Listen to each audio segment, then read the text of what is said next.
Don't you stand too close to a motherfucker hot like this, you gon' catch you a tan. Just like the front row of the church on Sunday, somebody pay me a fan. Didn't know I could flow like this, didn't know I could rap that good. I work for Saran and I got hits. I'ma keep running this shit, got kids like I know Jackie Chan. Don't you stand too close to a motherfucker hot like this, you gon' catch you a tan. Just like the front row of the church on Sunday, somebody pay me a fan. Didn't know I could flow like this, didn't know I could rap that good. I work for Saran and I got hits. I'ma keep running this shit, got kids like I know Jackie Chan. Jack got the packet, he dead in the back, and when I get the back and I'm right at the door. Camera be flashing, that photo reaction be telling the folk that the boy about to blow. Cool calculated and now I ain't crippin', but I keep the seeds everywhere that I go. Look, I'm in go, I don't want your respect, just to ride on this wave, I be telling your tone. I be a black, I'm putting my body act up, everybody back up, it's time for the show. Call up Montana, if I get like that, I won't rock and go hammer, back to the low. That my sensei, yeah, that my sensei, I say that shit twice, cause he double the dough. Told me I'm different than that with the spitting shit, so it's quick that I started to flow. Bitch on the same on the go.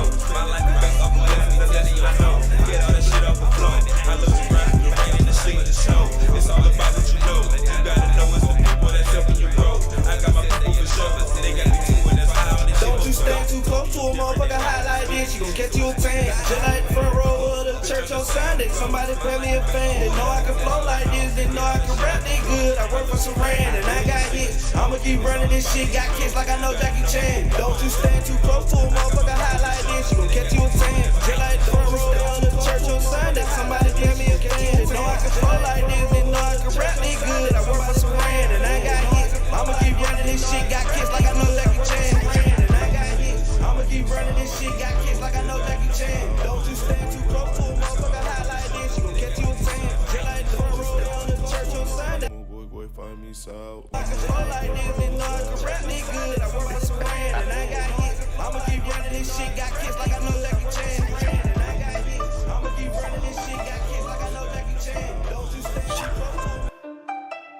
Don't you stand too close to a motherfucker hot like this, you gon' catch you a tan. Just like the front row of the church on Sunday, somebody pay me a fan. Didn't know I could flow like this, didn't know I could rap that good. I work for Saran and I got hits. I'ma keep running this shit, got kids like I know Jackie Chan. Don't you stand too close to a motherfucker hot like this, you gon' catch you a tan. Just like the front row of the church on Sunday, somebody pay me a fan. Didn't know I could flow like this, didn't know I could rap that good. I work for Saran and I got hits. I'ma keep running this shit, got kids like I know Jackie Chan. Jack got the packet, he dead in the back, and when I get the back and I'm right at the door. Camera be flashing, that photo reaction be telling the folk that the boy about to blow. Cool calculated and now I ain't crippin', but I keep the seeds everywhere that I go. Look, I'm in go, I don't want your respect, just to ride on this wave, I need 10 of your toes. Find me a black up, cause I'm about to act up, everybody back up, it's time for the show. Call up Montana and pop it like that, I went rough and go hammer, dressing is low. Do that my sensei, yeah, do that my sensei, I say that shit twice cause he double the dose. Told me I'm different than that with the spitting and shit, so exquisite, I started to flow. Bitch on the same on the go. My life is based off of blessings and lessons I know. Get all that shit off the floor. I love to grind through the rain and the sleet and the snow. It's all about what you know. You gotta know it's the people that's helping you grow. I got my people for sure, and they got me too, and that's how all this shit. Don't you stand too close to a motherfucker hot like this, you gon' catch you a tan. Just like the front row of the church on Sunday, somebody pay me a fan. Didn't know I could flow like this, didn't know I could rap that good. I work for Saran and I got hits. I'ma keep running this shit, got kids like I know Jackie Chan. Don't you stand too close to a motherfucker hot like this, you gon' catch you a tan. Just like the front row of the church on Sunday, somebody pay me a fan. Didn't know I could flow like this, didn't know I could rap that good. I work for Saran and I got hits. I'ma keep running this shit, got kids like I know Jackie Chan. Boy, find me so. Boy, find me so. Boy, find me so. Boy, find me so. Boy, find me so. Boy, find me so. Boy, find me so.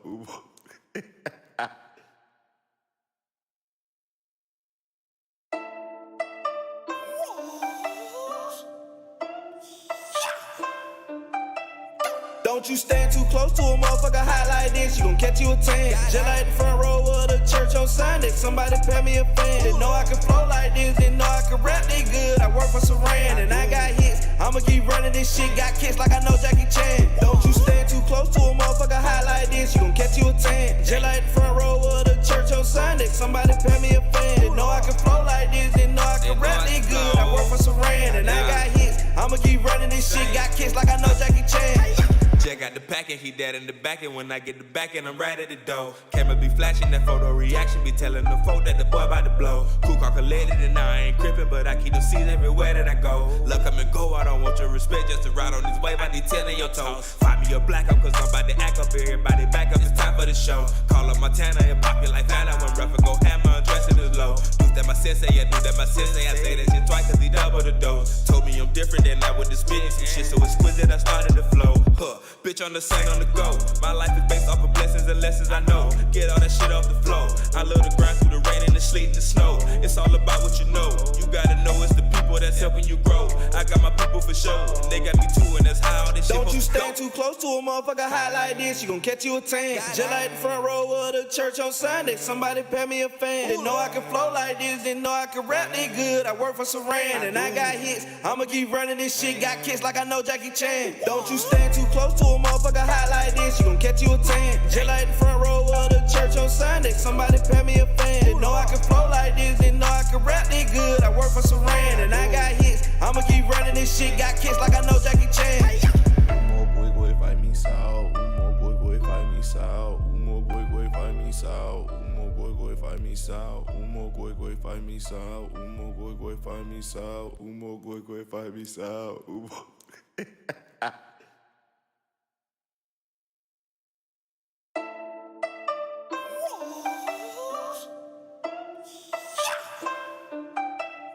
Don't you stand too close to a motherfucker hot like this, you gon' catch you a tan. Just like the front row of the church on Sunday, somebody pay me a fan. Didn't know I could flow like this, didn't know I could rap this good. I work for Saran, and I got hits. I'ma keep running this shit, got kids like I know Jackie Chan. Don't you stand too close to a motherfucker hot like this, you gon' catch you a tan. Just like the front row of the church on Sunday, somebody pay me a fan. Didn't know I could flow like this, didn't know I could rap this good. I work for Saran, and I got hits. I'ma keep running this shit, got kids like I know Jackie Chan.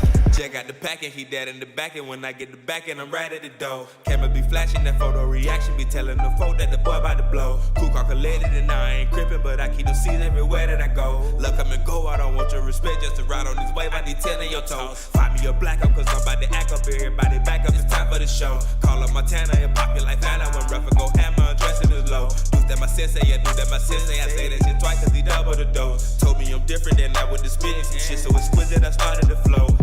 Bitch on the scene on the go, my life is based off of blessings and lessons I know. Get all that shit off the floor, I love to grind through the rain and the sleet and the snow. It's all about what you know, you gotta know it's the people that's helping you grow. I got my people for sure, and they got me too, and that's how all this shit Don't you go. stand too close to a motherfucker hot like this, you gon' catch you a tan. Just like the front row of the church on Sunday, somebody pay me a fan. Didn't know I could flow like this, didn't know I could rap this good. I work for Saran, and I got hits. I'ma keep running this shit, got kids like I know Jackie Chan. Don't you stand too close to a motherfucker hot like this, you gon' catch you a tan. Just like the front row of the church on Sunday, somebody pay me a fan. Didn't know I could flow like this, didn't know I could rap this good. I work for Saran, and I got hits. I'ma keep running this shit, got kids like I know Jackie Chan.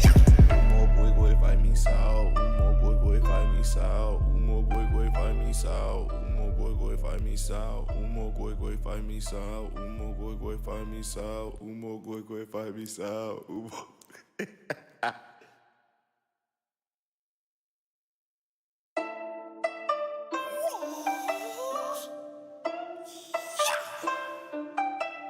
Don't you stand too close to a motherfucker hot like this, you gon' catch you a tan. Just like the front row of the church on Sunday, somebody pay me a fan. Didn't know I could flow like this, didn't know I could rap this good. I work for Saran, and I got hits. I'ma keep running this shit, got kids like I know Jackie Chan. Don't you stand too close to a motherfucker hot like this, you gon' catch you a tan. Just like the front row of the church on Sunday, somebody pay me a fan. Didn't know I could flow like this, didn't know I could rap this good. I work for Saran, and I got hits. I'ma keep running this shit, got kids like I know Jackie Chan.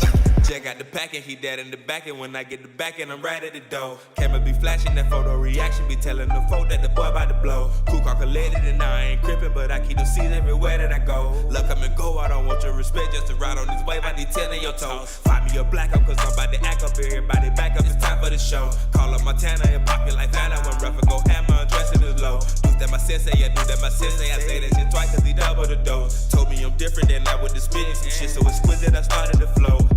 Bitch on the scene on the go, my life is based off of blessings and lessons I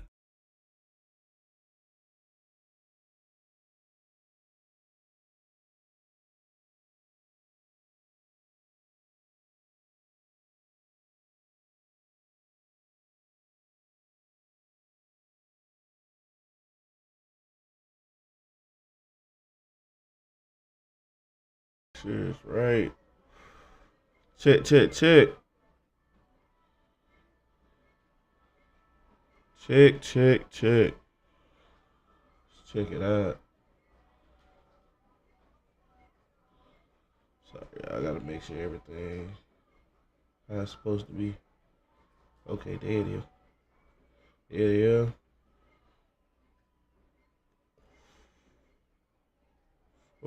Okay. Vocals right. My levels right.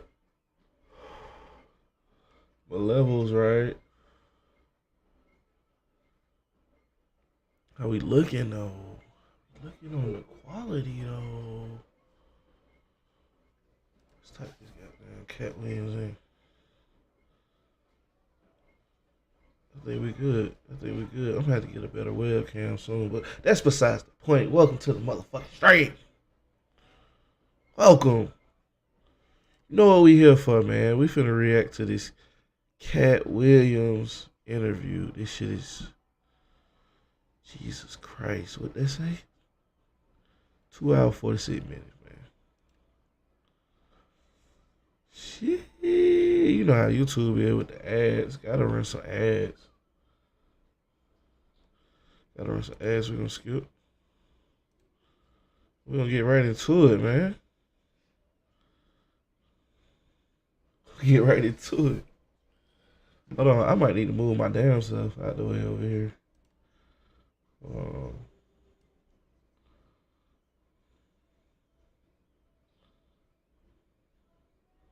Yeah, let's do that. Yeah. Please like, comment, and subscribe.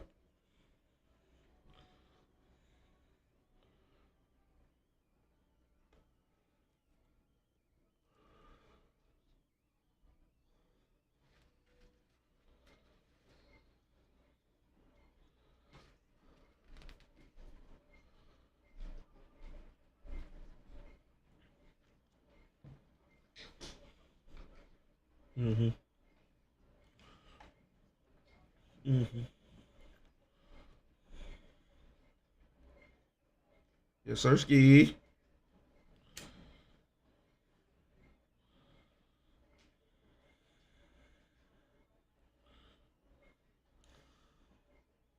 What wrong with you?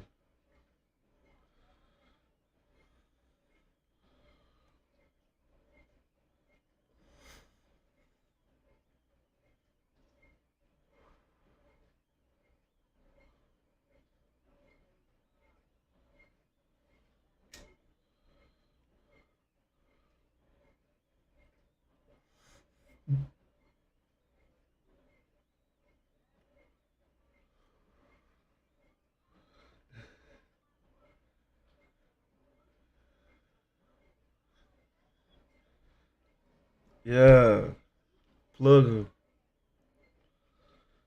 Gotta give me a bottle of that Shay. Pause.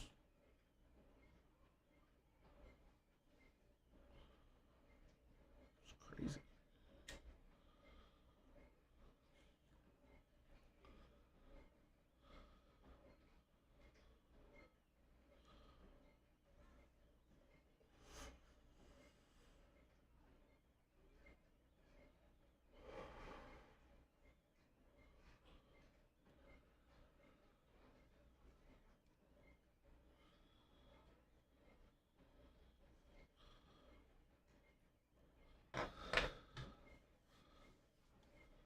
Okay, let's fire them off. Let's fire them shots off early, man.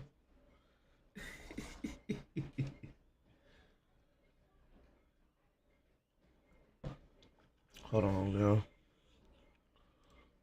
Make sure everything right. I gotta check it out. Why I don't appear over here? Oh, cause it's me. Duh, dumbass.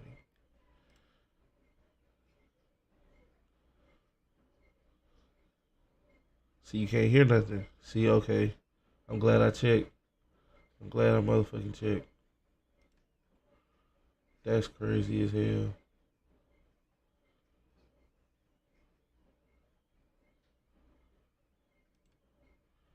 Crazy as shit. So, but hold on.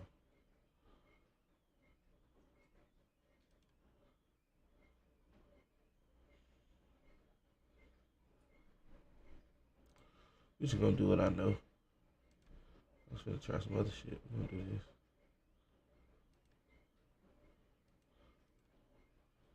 Crazy as shit. So, but hold on. Now we can turn the monitor off because I know it's coming through. Okay. Let's do that then. Real quick. Go everywhere. I'm not interested in talking to people unless it's like a Larry King or somebody of an amazing ilk. Crazy as shit. So, but hold on. Now we can turn the monitor off because I know it's coming through. Okay. Let's do that then. Real quick. Go everywhere. I'm not interested in talking to people unless it's like a Larry King or somebody of an amazing. We can leave that. We can continue with the scheduled program. That I would actually want to go talk to in real life. Okay. Not hearing nothing. I don't do it so I can sell product, and I got things to sell, so let me come talk. You have a great product here, and as a fan base, we love the attention that you spend on the guest. We love how much work you've done, how well you know them, how prepared you are. The same things that we liked about you in football. You brought that on over to here, and that's why it resonates. And the reason I had to come is because you've made a safe place for the truth to be told. You know what I mean? Thank you. I appreciate that. And I have watched all of these lowbrow comedians come here and disrespect you in your face and tell you straight up lies. I'm talking about things that have never been heard in all of Black Hollywood. They feel comfortable sitting here and lying to you about it. You gonna set the record straight? Are you kidding me? You let Ricky Smiley sit here and you said out that mouth, you stole Friday After Next, the one I was in. I wish all of America fumbled a bit when that happened. And then he said some stuff that we haven't heard in 100 years in Hollywood. You ain't say nothing. This man told you he had Katt Williams' role. He was gonna be Money Mike. And Katt Williams was gonna be the Santa Claus. Now three quick points. You mean in Hollywood they cast a 5'5" black Santa Claus that weigh 145 pounds? That's your story. Your story is the Ricky Smiley that couldn't even do curse words because he had a Christian fan base. He was gonna play the pimp. Why you didn't ask him why has he played a woman in more movies than he's played a man? Well, I didn't know he shouldn't be able. You wouldn't let a athlete that been on steroids talk about one of the greats. Ricky Smiley can't act because Ricky Smiley can't act. He told you the story about when the movie came out. Where did he say, "Brow comedians come here and disrespect you in your face and tell you straight up lies"? I'm talking about things that have never been heard in all of Black Hollywood. They feel comfortable sitting here and lying to you about it. You gonna set the record straight? Are you kidding me? You let Ricky Smiley sit here and you said out that mouth, you stole Friday After Next, the one I was in. I wish all of America fumbled a bit when that happened. And then he said some stuff that we haven't heard in 100 years in Hollywood. You ain't say nothing. This man told you he had Katt Williams' role. He was gonna be Money Mike. And Katt Williams was gonna be the Santa Claus. Now three quick points. You mean in Hollywood they cast a 5'5" black Santa Claus that weigh 145 pounds? That's your story. Your story is the Ricky Smiley that couldn't even do curse words because he had a Christian fan base. He was gonna play the pimp. Why you didn't ask him why? Hold on now, wait. It all makes sense. Why has he played a woman in more movies than he's played a man? Well, I didn't know he shouldn't be able. You wouldn't let a athlete that been on steroids talk about one of the greats. Ricky Smiley can't act because Ricky Smiley can't act. He told you the story about when the movie came out. Where did he say he watched it? At home. He wasn't even at the premiere. You telling this man, you stole that. Oh, so he could get his name in the same sentence with a great one. It is sad. He was just that bitter when we were shooting it. He told everybody, it should have been my role. Everybody on the scene. Why do you think no cast member has ever said anything? He couldn't have played that role like you. I thought he was. Sir, no one, why no? Hey, man, He was with KD?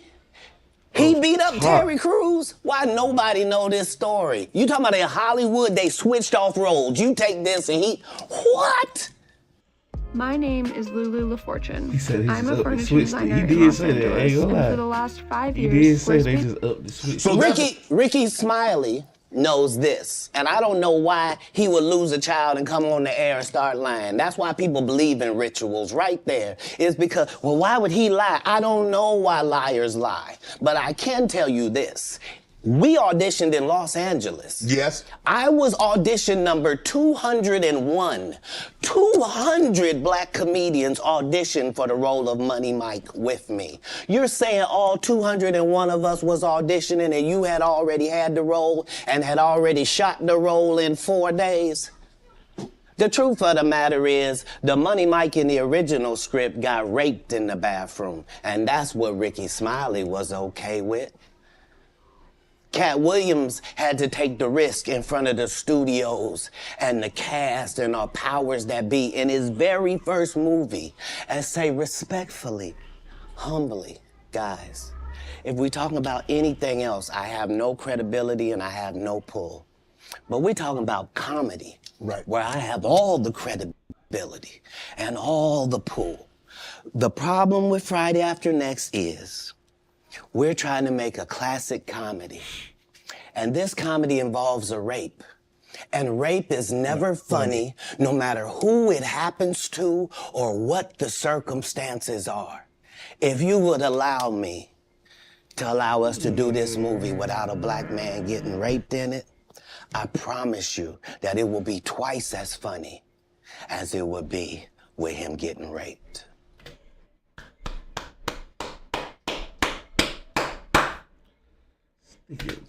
So considering that's the real story, why would you bring up that story? 35 members of the cast and crew have never brought up that Ricky Smiley was gonna play Money Mike. No one ever saw me put on a Santa Claus suit. We got a wardrobe department. They made a Santa Claus suit for me. Why that wasn't in the bloopers? Why? And here's the other thing. Everything that Money Mike said, Katt Williams wrote. So what Ricky Smiley say on his? You can't say my lines, I wrote them. That's how I already know that I'm gonna be funnier than you. What he told everybody was, Katt Williams, don't nobody know who he is. I'm on the radio. I'm with Steven Said. Everybody know me. That's what he told everybody that would listen to on the set. That's the truth of the matter. He was so egregious, not now, then. He was so egregious that, and Hollywood has never heard this in 100 years.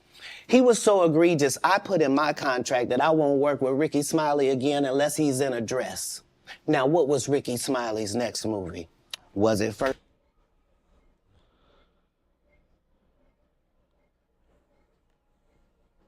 Yo.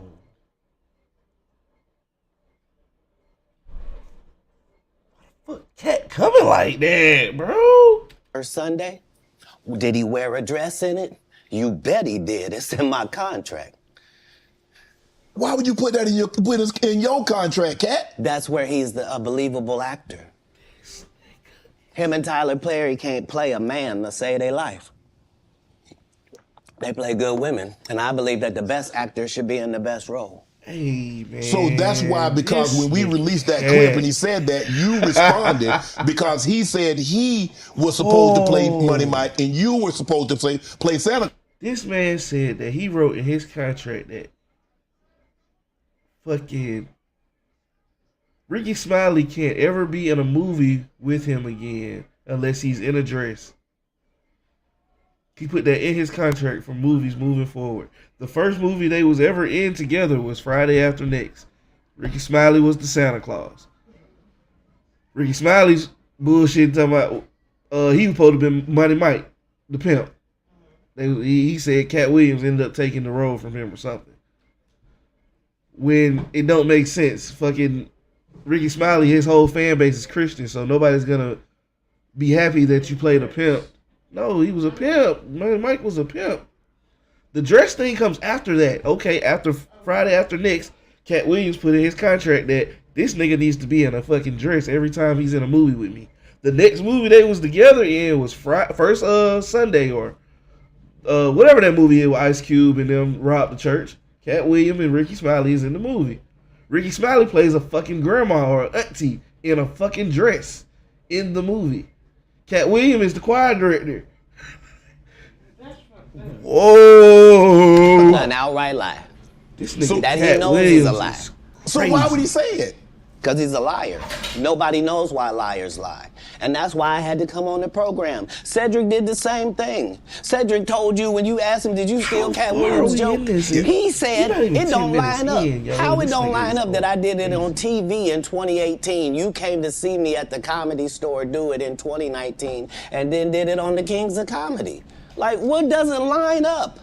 This is a televised joke that Mark Curry helped me punch up and get to the level that it was. The same Steve that went to go watch Mark Curry do his whole sitcom and then stole everything Mark Curry had. Now Steve got a sitcom where he the principal and he wear a suit and then he gets this high top fade, making all black men think he got the best lineup in the business. And it's a man unit. Then you ask him, why you not a movie star? I didn't want to be a movie star. This the same Negro that hated on Bernie with this same thing.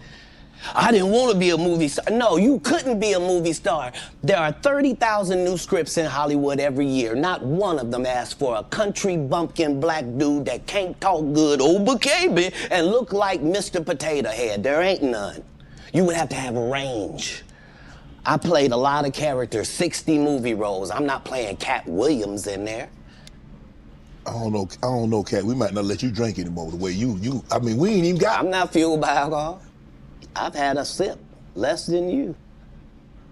Did you know you could be entitled to a 5 or 6 figure payout if you were in a traffic collision? This nigga Katt owe his shit. Yes. Even if you Katt want to not fucking off. just click on the link around this video to discover. Truth don't need motivation. I'm just saying I can't let these dudes lie. Cedric sitting here telling you why he ain't a movie star. He over here look like a walrus. You didn't say nothing. He can't even get his arms off his stomach sitting over here. Why I'm not a movie star. What? It's a situation. He never wrote anything. Remember, when Cedric the Entertainer starts, he's supposed to be singing, dancing, and telling jokes. That's why he's called the Entertainer. Right. We found out he can't sing, can't dance, and doesn't write jokes. He did 4 comedy specials. They're so bad, Shannon. They're not available on Netflix or Tubi. Can I say that again for the audience? They're so bad that they're not available on Netflix or Tubi. You don't think Sam's a good comedian? The world doesn't think that, sir. I have 12 comedy specials. He has 4 specials that are not available on Netflix or Tubi. It seems to me, Katt, that you had a lot to get off your chest. No. In 10 minutes. You wanted to set the record straight. Winners are not allowed to allow losers to rewrite history. I don't say any of these things if my name is not breached by these people on your platform.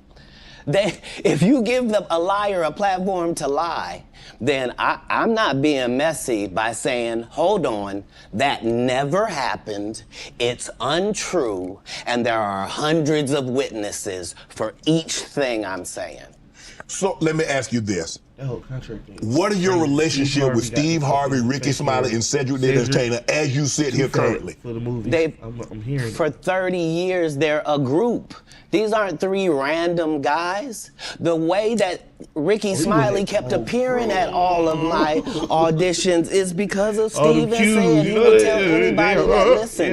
They got a gang on that side. They know what it is. They know who the gang is. Why Earthquake not in movies? Because he's illiterate. He can't read. And they found that out when they gave him a show and put the cards in front of him. Like, all of these dudes are co-entwined and they share secrets. And this is the age of truth. And the truth doesn't need to be scared of the fact that people tell lies. Katt's on drugs. Where are the stories? Why is there no story of anybody who ever sold a drug to me, did a drug with me, was around me when I was inebriated? I got 5 daughters. I got 5 sons. Why would we tell these ridiculous stories? Because it's competition. You feel like, well, why comedy guys can't just get along? Yes. Why didn't you get along with the other teams you were competing against? If you're a Denver Bronco, why you don't get along with the Cowboys? Something wrong with you? But I don't disagree. I don't dislike all the Cowboys. Katt, damn, you like different. No, that's okay, not. What comedians do you like? Did you play against the team? Yes. I've taken 46 comedians with me on the road. 46. Okay. I'm not the comedian you can give that to. I only put on comedians that are funnier than me. Anybody that ever told you differently was a fat Faison liar. There's nobody like... I avoided... Hold on. Because he's going in already. Let me bring it back. So I avoided all content about the interview, or at least I tried to. I did not want to be seen. I mean, I'm tripping. What am I saying? I did not want to see it before I actually sat down and watched this because I knew it was going to be something. With me on the road. 46. Okay. I'm not the comedian you can give that to. I only put on comedians that are funnier than me. Anybody that ever told you differently was a fat Faison liar. There's nobody like me in the business. Faison just caught a stray. Yeah, he did. Faison said that getting a Netflix special is easy. I have 12 specials. Guess how many Faison got? 0. Why is he allowed to have conversations about real stand-up people? We do not let people who are on the juice discuss real athletes. That's all. As a journalist, that's all. That's all I'm saying. Okay. I don't harbor any resentment to any of these entities because I can't be jealous. I've never seen them have anything that I ever wanted. If you sign up for their program, you get a light-skinned, weird-faced wife that never do an interview. Listen, in 20 years, won't do an interview. Nobody's ever talked to her, and she's never been interviewed anywhere. And now, understand, I'm not talking about one person. What I just told you applies to 7 people. How they all end up with that. That's part of what you get. I came in this business saying I was going to expose. When I talked about Michael Jackson, when I talked about R. Kelly, they canceled me for these things because why would you talk about another black dude? Race is not where the line is drawn. It's God's side and the other side. And we don't care nothing about the other side. Period. Period. All of these big dick deviants is all catching hell in 2024. It's up for all of them. It don't matter if you Diddy or whoever you is. T.G. Jakes, any of them. All lies will be exposed. That's all. And anyone who takes that the wrong way, know why they take it the wrong way. The truth is the light. Amen. Amen. Gee. Oh, Katt is not getting on looking off right at all. After that, I don't really kind of know where to go. Let me one more time. Right. We good now? Because the people want to know, why would he get blackballed? Yeah, oh, because I was gonna ask you that. Because in 30 years, I've done nothing but collect. Here's one this thing show you is need no to do longer before Shannon buying Sharp anything show. online. Don't spend another dime on Amazon until you watch this first. Information. You got them guns aimed right at them folks. Knowledge and your secrets. So if you and a man was in a corner doing something you wasn't supposed to be doing, you will tell it. No, somebody come to tell me. Okay. I gather that. I value that. I'll pay for that. Come, tell me. I know so many things I shouldn't know, and they all know it. They all know it. Why? Because you don't make me the villain. Not the guy that raises black children and ain't never done a hard drug in his life and don't have no stories of doing nobody dirty. And they'll just go out and they'll lie. The industry doesn't mess with Katt because he didn't show up for the studio. No studios have ever said that. Look at my IMDb. It will show you that no studio has ever lost money with me on the script. How? That's why I'm saying, that's why I can't let Ricky Smiley say he was supposed to play Money Mike, because I wrote the words for Money Mike. I designed the hair for Money Mike. I collaborated with the wardrobe department and made outfits to make sure that no one in America would be wearing what Money Mike was wearing. I told him to go get the Prowler. I then told him to paint it purple. I told him don't have an actor at playing a pimp. We could get an actual pimp, Archbishop Magic Don Juan, to play. Like, I did far too much work for somebody to come years later and try to tag along just for their own self-aggrandizement. Why didn't Cube set the record straight? Terry Crews could have set the record straight. Mike Epps could have set the record straight. Why none of them set the record straight? That's what you were supposed to ask. Bring it back just a little bit, but I need to. Why is it making me do that? Man, chat tripping. Jesus Christ. Magic Don Juan to play. Like, I did far too much work for somebody to come years later and try to tag along just for their own self-aggrandizement. Why didn't Cube set the record straight? Terry Crews could have set the record straight. Mike Epps could have set the record straight. Why none of them set the record straight? That's what you were supposed to ask him when he told you those lies that no one's ever heard. Right, but he's telling you something no one's ever heard of. Nobody has ever heard, oh, Ben Affleck and Matt Damon was in a movie, and somebody said, y'all should switch roles.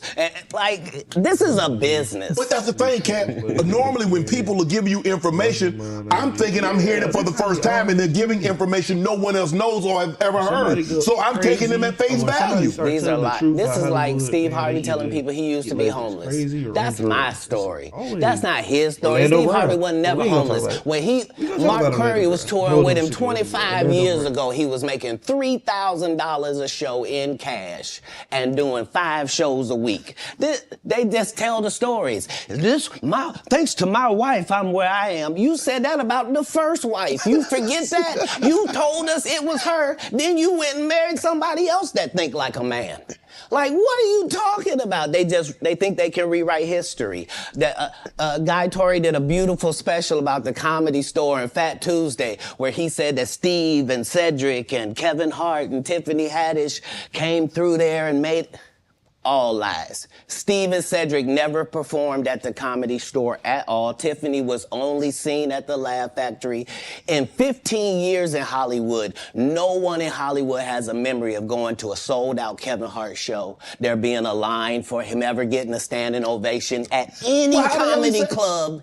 He already had his deals when he got here. Have we heard of a comedian that came to L.A. and in his first year in L.A. he had his own sitcom on network television and had his own movie called Soul Plane that he was leading? No, we've never heard of that before that person or since that person. What do you think a plant is? Maybe people don't understand the definitions of these words. Hey, Georgia.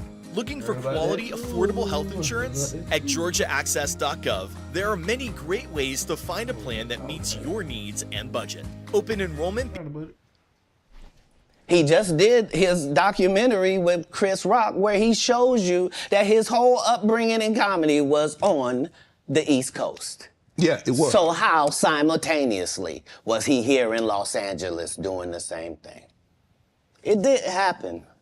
It didn't happen. And I hate to seem like a petty individual for picking apart lies, but Jussie Smollett gonna keep lying until you say we don't believe you.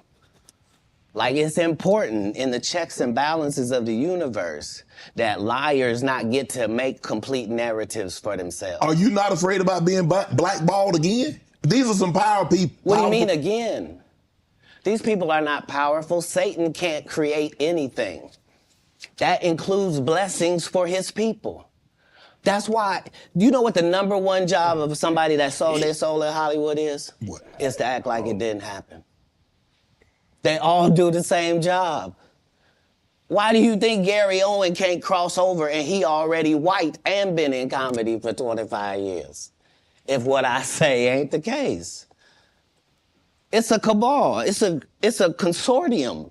They rock with who they rock with and they don't with who they don't. But I'm not scared of being the competition any more than you were when you lined up across from a superior team. Yeah, on paper, they're a better team. Right. They have all the assets and resources and we don't. But let us get on the line, boy, and see if that factors in. I guarantee you it won't. Wow. Because Shannon Sharp got to be a different person than that other person. Absolutely. And he always was. That doesn't change when I change teams. That remains the same. That's how a legacy is built. So all of these shortcut takers,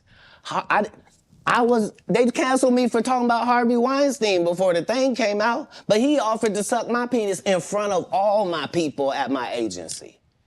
What am I supposed to do? He did all of that. I'm thinking I'm the only black person on the script. I get there, it's 3 other black guys on there. Woo. Huh. So you wonder what they did to get there? I told him no. What y'all do? And this is why when I walk in a room, heads go down. Behind my back, I'm nothing. I'm just a regular old comedian that's bitter and jealous. But in my face, no. The king has walked in and they have to respect it only because I've not taken the shortcuts. I've not been funded. They pay you to not talk about things they don't want you to talk about.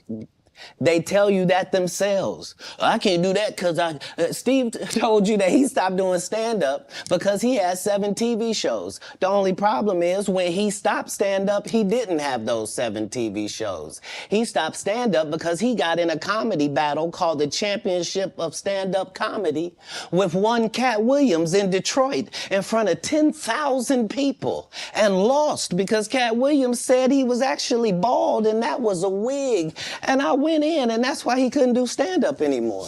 Imagine him coming to tell you another story where he got so big and it was Bernie and them's fault because they wanted to be movie stars.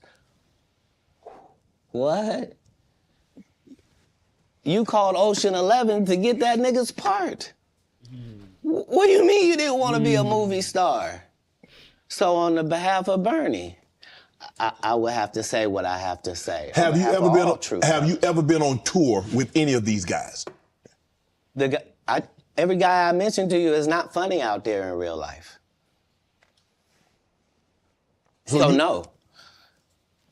Faison's never done his own tour in 30 years. Steve Harvey don't do stand-up no more. Cedric doesn't write. I'm sorry, he doesn't write. Ricky Smiley has been playing the same old black woman forever. Like, you can't get a young fan base with that. Like, you gotta be doing karaoke around the country to make that work. Right. And he is.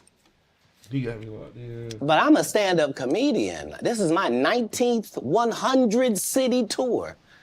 I'm not gonna have a conversation with these lazy bums that'll take a shortcut at any point. Yes, it's easier for you to juice than to get in the gym, but you don't get to bring that body in here talking crazy. Talk about how good you look. What? No, there's too many comics out there that are putting their life on the line to tell these jokes, man. Okay. Let's get to your upbringing. We're gonna circle back and we'll get I want to protect him real quick, because you had said for the Kings of Comedy, it was in 2018, 2019, but did you mean 1999? Because it came out in 2000, so I just want to make sure. No. So what I meant to say was, remember, he said, I couldn't do stand-up anymore. I had 7 TV shows. I said he didn't have any of those TV shows at the time. I know you talking about Cedric. Joke stealing from Cedric. Cedric. Okay, so you had said that 2018, 2019, but it came out in 2000, so I just want to make sure. Okay, no. What comes out in 2000? The original Kings of Comedy. Right. I'm on BET's Comic View, and they're using this as the commercial in 1998. Okay. That's why I'm saying, yeah. So if I said the dates wrong, Let's go back and clear that up. Okay. You said, I had Cedric on here, and I asked him about the joke stealing, and he said the timeline doesn't add up. Correct. To that point, you say Right. So he thought that I was just a no-name comedian and that he could take this joke and nobody would know. Right. The issue was that I had already done this particular joke on BET's Comic View twice. Right. It had done so well on BET's Comic View that they had made it part of the commercial. So part of the commercial of make sure you tune in to BET was you seeing me doing this joke. Right. And this joke is one of those jokes in comedy where you set it up and it takes a little longer to set it up, takes about 3 minutes, but then you're just hitting them with jokes after that because you don't have to set it up. Right. Mark Curry had already helped me work on this joke because I thought it was good because I was getting a standing ovation on it. He had me go back in the lab and help me craft it to be an even more powerful joke. So this is not just a random joke. This is my very best joke, and it's my last joke, and it's my closing joke. Okay. 1998, I'm doing this joke. It's on Comic View. Cedric comes to the Comedy Store. He watches me in the audience. He comes backstage. He tells me what a great job I did and how much he loves the joke. 2 years later, he's doing that as his last joke on the Kings of Comedy. And he's doing it verbatim. He's just changed my car into a spaceship. Hi, I'm Zoe Gong. As a traditional Chinese medicine chef and food therapist, I love using Squarespace to share my recipes and wellness tips. Him and Steve had already apologized for me, so I gave him a pass for a decade. Why would you sit here and be like, I saw Katt 30 times, and Katt didn't do...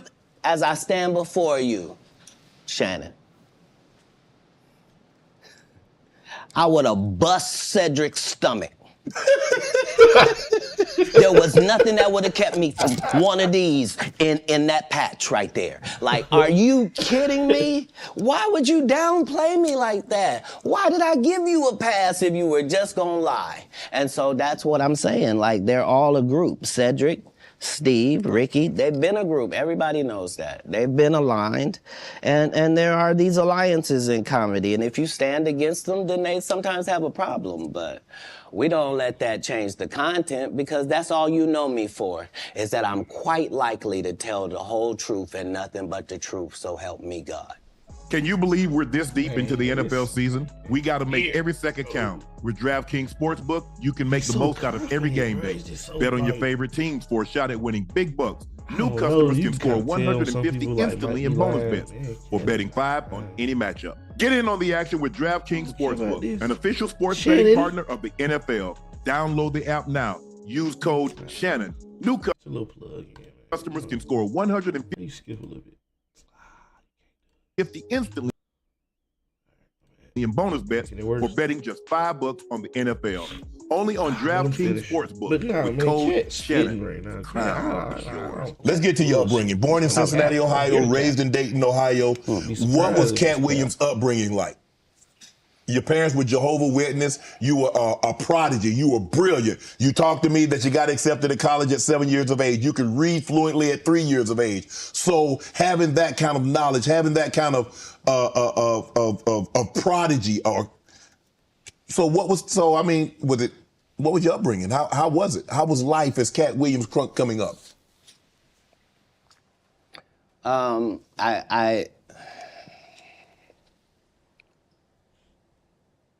I was often confused because I knew things and I wasn't sure how I knew them. Sure.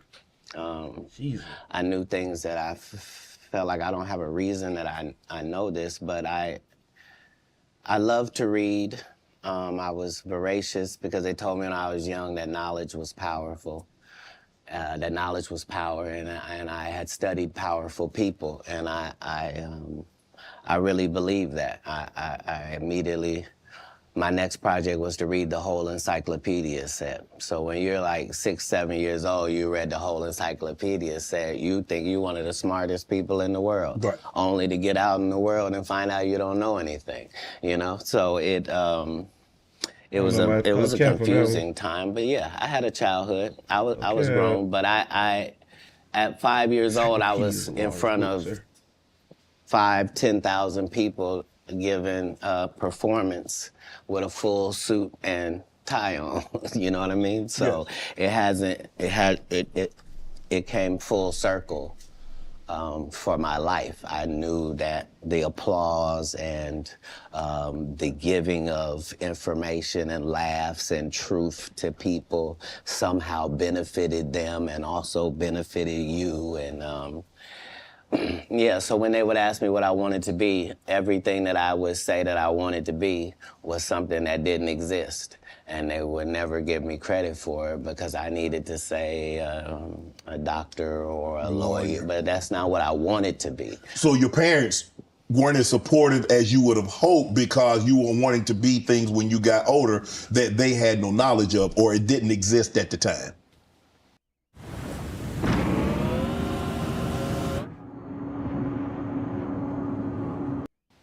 No, it wasn't that. It was, I'm saying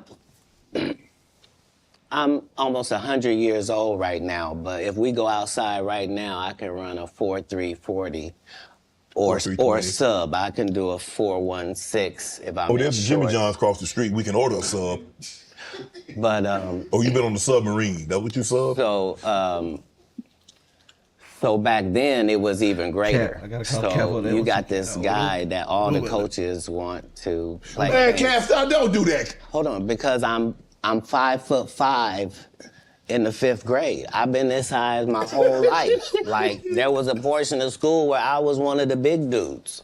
Like as soon as everybody caught their growth spurt, I was out of there.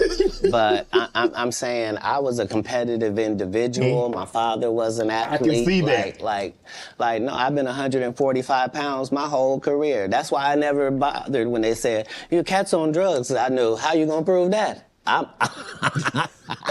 My body is a temple. I've been the same size since I was 10. Like, what do you? Yeah, like I haven't changed off this pivot foot. This has always been who I was before stand up or anything. But it was an interesting childhood. I appreciate my parents, even though I couldn't live within the religious frameworks of what they had set up.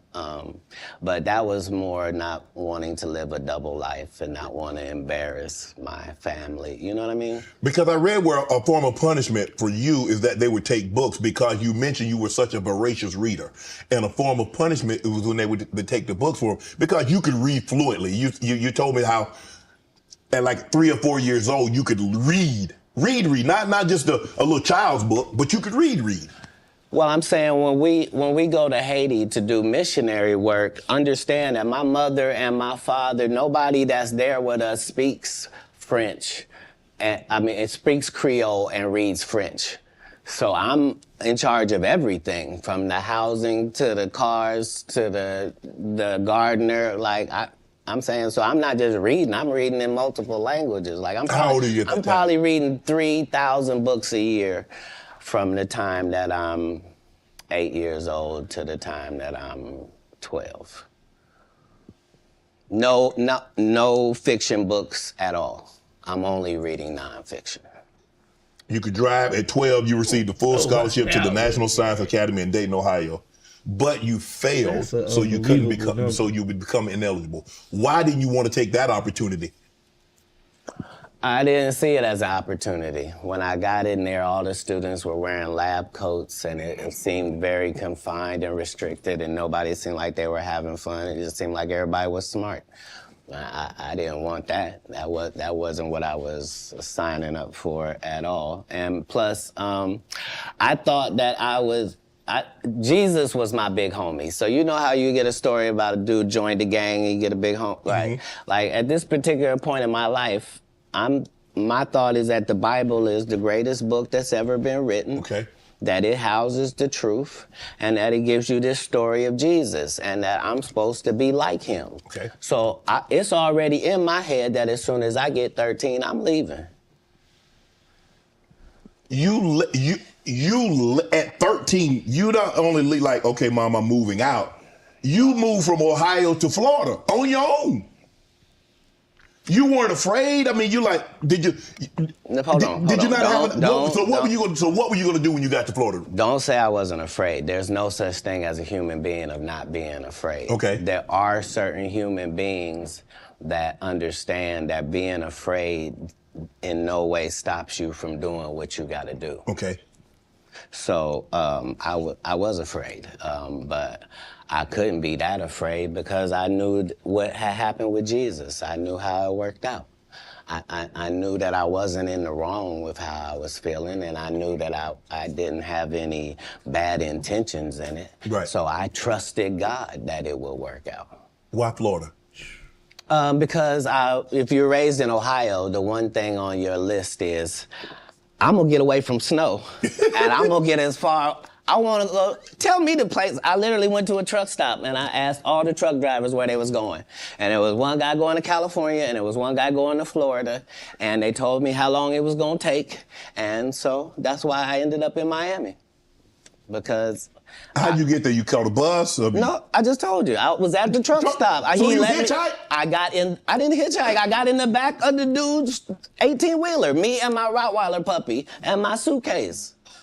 Yeah, because I probably had $2,500 on me, like I was shoveling snow and cutting grass. Like I always had pockets full of money. When did you make the decision that you were gonna leave Ohio and go somewhere? And it ended up being Florida. But when did you know that you were leaving Dayton, Ohio, going to Florida? Without a domain, your website is invisible. With hosting your domains, you are in business. Every website.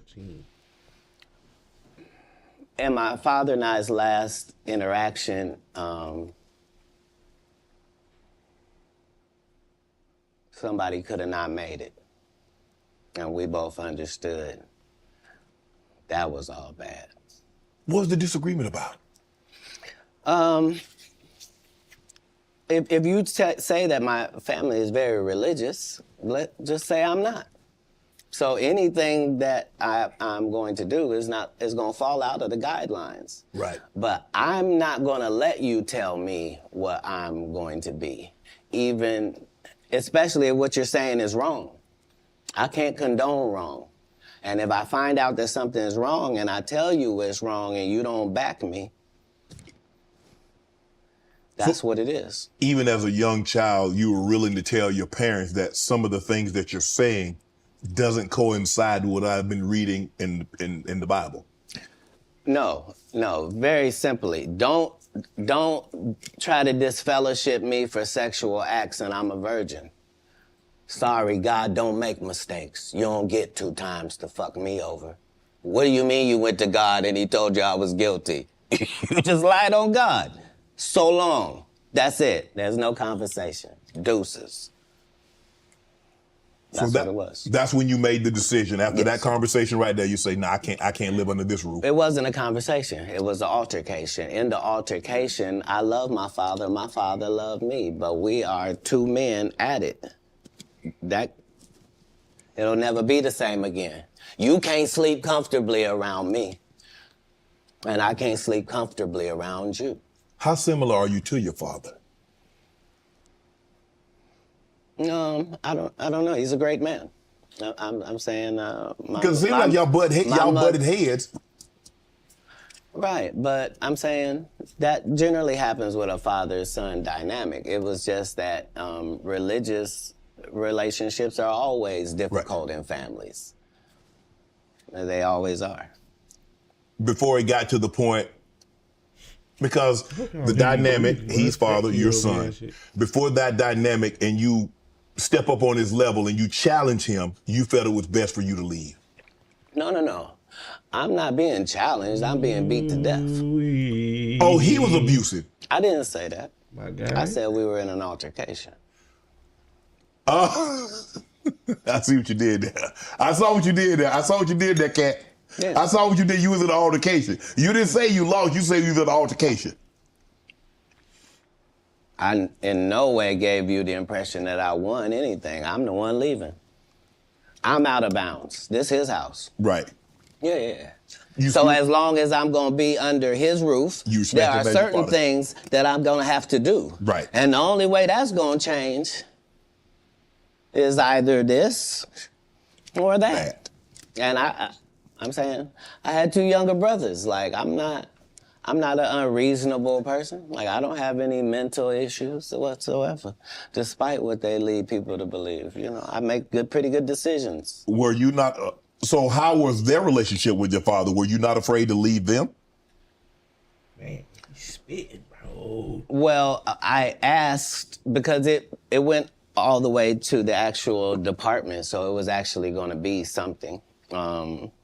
And when I asked them if they could just make sure that my brothers didn't get separated and what have you, they said they couldn't make those type of guarantees, that they weren't really sure what would happen if this went down. And so part of leaving was the hope that it would be okay for them, because none of them experienced what I experienced. I'm saying I'm the oldest. It's a lot riding on me. I'm supposed to at least religiously hold down the family's name at this household. Right. You know what I mean? How much older are you than the baby and the knee baby? Like a lot older. Like if I'm... Excuse me. 12, 13. Yeah, they're 5. I had to let that one go. In Pampers. Wow. You go to Florida. You tell the story. I've heard you were homeless, and somebody else told the story, said they were homeless, and you said they hijacked your story. Now I don't. At 13, I shouldn't have to tell you I'm homeless. I'm in Miami, Florida. I have no family members in Florida. I couldn't buy a house if I wanted to. I couldn't get an apartment if I wanted to. I don't have a credit history. Like, this is not a stretch for me to say that I'm homeless. I'm living in a park in Coconut Grove. The park still exists to this day. For 8 hours a day, I would get up and go to the library and study for 8 hours a day to increase my education. And then I would leave out of there and go to the marina and steal car radios and make $2,000 almost daily. Like, I had a routine. So you really could have played out Santa Old Thief and Santa Claus. You could have played it. No, the Santa Claus wasn't a thief. The Santa Claus, you can't tell me. I read the script. Ricky Smiley told you he didn't read the script. The Santa Claus was a crackhead. He just had that outfit on. That's what I couldn't have played. Okay. Like, I couldn't have played a black guy that got raped in the bathroom. Right. So at any point in time, did you like, man, I made a mistake, man. I should have stayed my butt in Ohio, man, because this ain't what I signed up for. I didn't experience anything once I left home that I hadn't signed up for. If anything, it saved my life. Me being homeless for that small period of time allowed me to see all of the people that were in that situation, and to see that these were lawyers and doctors and teachers, and that these people were white and black and Asian and Indian, and the only thing that all of these homeless people had in common was they made a bad decision and aligned themselves with drugs. And I interviewed them all. What drug? What? And guess what, Shannon? Nobody had a great story. Nobody had a great story of what meth had done for them, what crack had done for them, what cocaine had done for them, what heroin had done for them, what speed had done for them. Nobody had them stories. Everybody's story was, I had my life together. And then I decided to do this dumb thing. And I lost my wife, I lost my house, I lost my cars, I lost my reputation, and I'm now out here sucking penis in the woods. What? Talk about scared straight. You ain't got to worry about me. If it ain't weed or nicotine, you won't see me touching it. I don't want no parts. I done seen what these things can do to people. Anything that take over your free will is the devil itself. Have you ever thought about what your life would have been had you stayed in Dayton, Ohio? Bam! HelloFresh. Guys, shrimp spaghetti with the kick is what we're gonna make. You guys know that HelloFresh makes cooking dinner easy, fun, and we're nowhere near halfway through, man. No, that's like asking somebody that's in the NBA for 14 years, like, what would have happened if you didn't come to the NBA? Oh, I shudder to think. I thought it was what I was made for. I thought it was what I was built for. Anybody that knows me will tell you that when they first met Katt Williams, when I was Cat in the Hat, and they tell these stories about how he changed his name. Look, the truth of the matter is Disney sued me. Yeah, I was Cat in the Hat. They sent me a cease and desist letter, and I'm not even making $25,000 a year. And the mega company Disney has sent me a cease and desist telling me I can't use any variations of that name. Fine, I'm Katt Williams. That's all that happened. I have been this same product the entire time. They will tell you when they first saw me doing stand-up, I was just like this. This is what I bring. This is my style. When did you know were you always funny? Did you always want to be a comedian? Did you stumble on a comedianship? No, I loved what they did, and so I studied them, all of them. I studied all of the white comedians because I wanted to know, why is Monty Python funny? Why is Don not so talented? I wanted to know, what is George Carlin's thing? Like, so I studied all of the comedy masters regardless of the field because I loved to laugh. I didn't know that these people were making a great living at doing this. I thought this is just what they did. They tell jokes, they're funny people, but I loved the craft. And that's why when I got into the craft, I thought it was my obligation to make sure that I kept writing new material so much that it forced these comedians to stop doing the set they've been doing for 10 years and keep writing some new stuff. And I knew that if I could get that to take on, that most of these bums would have to just quit comedy because they can't keep up. They're not gonna keep writing an hour worth of material. Right. I've written an hour worth of material 19 times. They're not gonna do it. Why? Because they're not creative writers. They want to get somebody else and have them write it and put it together. So if I'm listening to you correct me if I'm wrong, I think the best thing that ever happened was the internet. Because now they have to. Because normally, like you said, you could do a set and you do that set in Kansas City, people ain't heard it in San Francisco. People ain't heard it in Miami. They ain't heard it in Detroit, Chicago, Atlanta, so forth and so on. Now you do a set, it's on the internet. Somebody heard it. So you can't do a set and make it last 3 months, 4 months. Well, it doesn't allow the regular comic the ability to grow is the real problem. Like, the part of comedy is me taking these jokes in January, and by March, I've begun to craft this joke. Okay. It's not as simple as it was. When I wrote it, it was just da-da-da-da-da.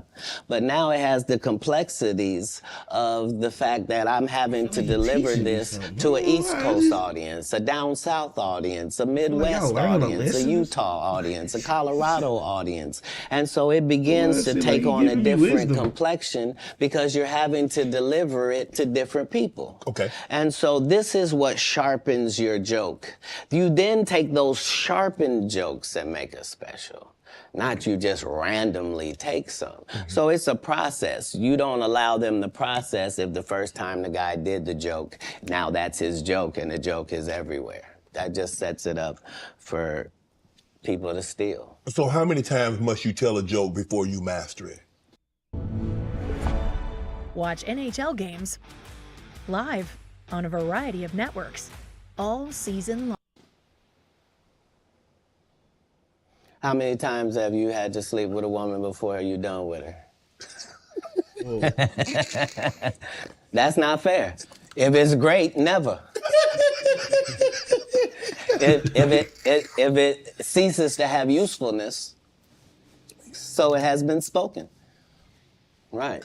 I read that you was raised in Florida. You had some help, some ladies of the night. No. That's not true. No, that whole story doesn't take place in Florida. That story takes place in Oklahoma City. Okay. So after I'm in Florida, I then join, I try to join the Marine Corps and they won't accept me because I'm too young and I've lied and told them I'm 16 and my family's moving down and I don't have my ID, but it's coming. And so they let me go to the boot camp, That's not gonna work now. Okay, so I've learned that lesson. Right. So then I get this job selling stuff door to door. Across the country. And so I've been to all 50 states. Again, I'm 14 years old. So I did that. While I'm doing that, one of the places I'm at, I'm in Oklahoma. And I've decided I'm going to stay here because of meeting these ladies that you're talking about and that situation. I don't know at the time why that's important in my life or why it's something I should be doing or any of that. But now later on, it certainly helps me in formulating Money Mike for Friday After Next. Right. And a pimp named Slickback for the Boondocks. Hey.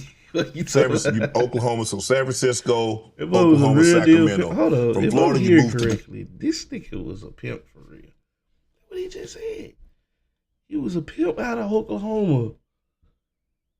At 14, like, did he say what state? At what age? West Coast. So you traveling. When did you set up shop on the West Coast? That why his outfit was How old were hard. you then? So I guess I'm... This was hard. He got Friday. 18 or younger. And I... Once I have a child, I realize that I can't...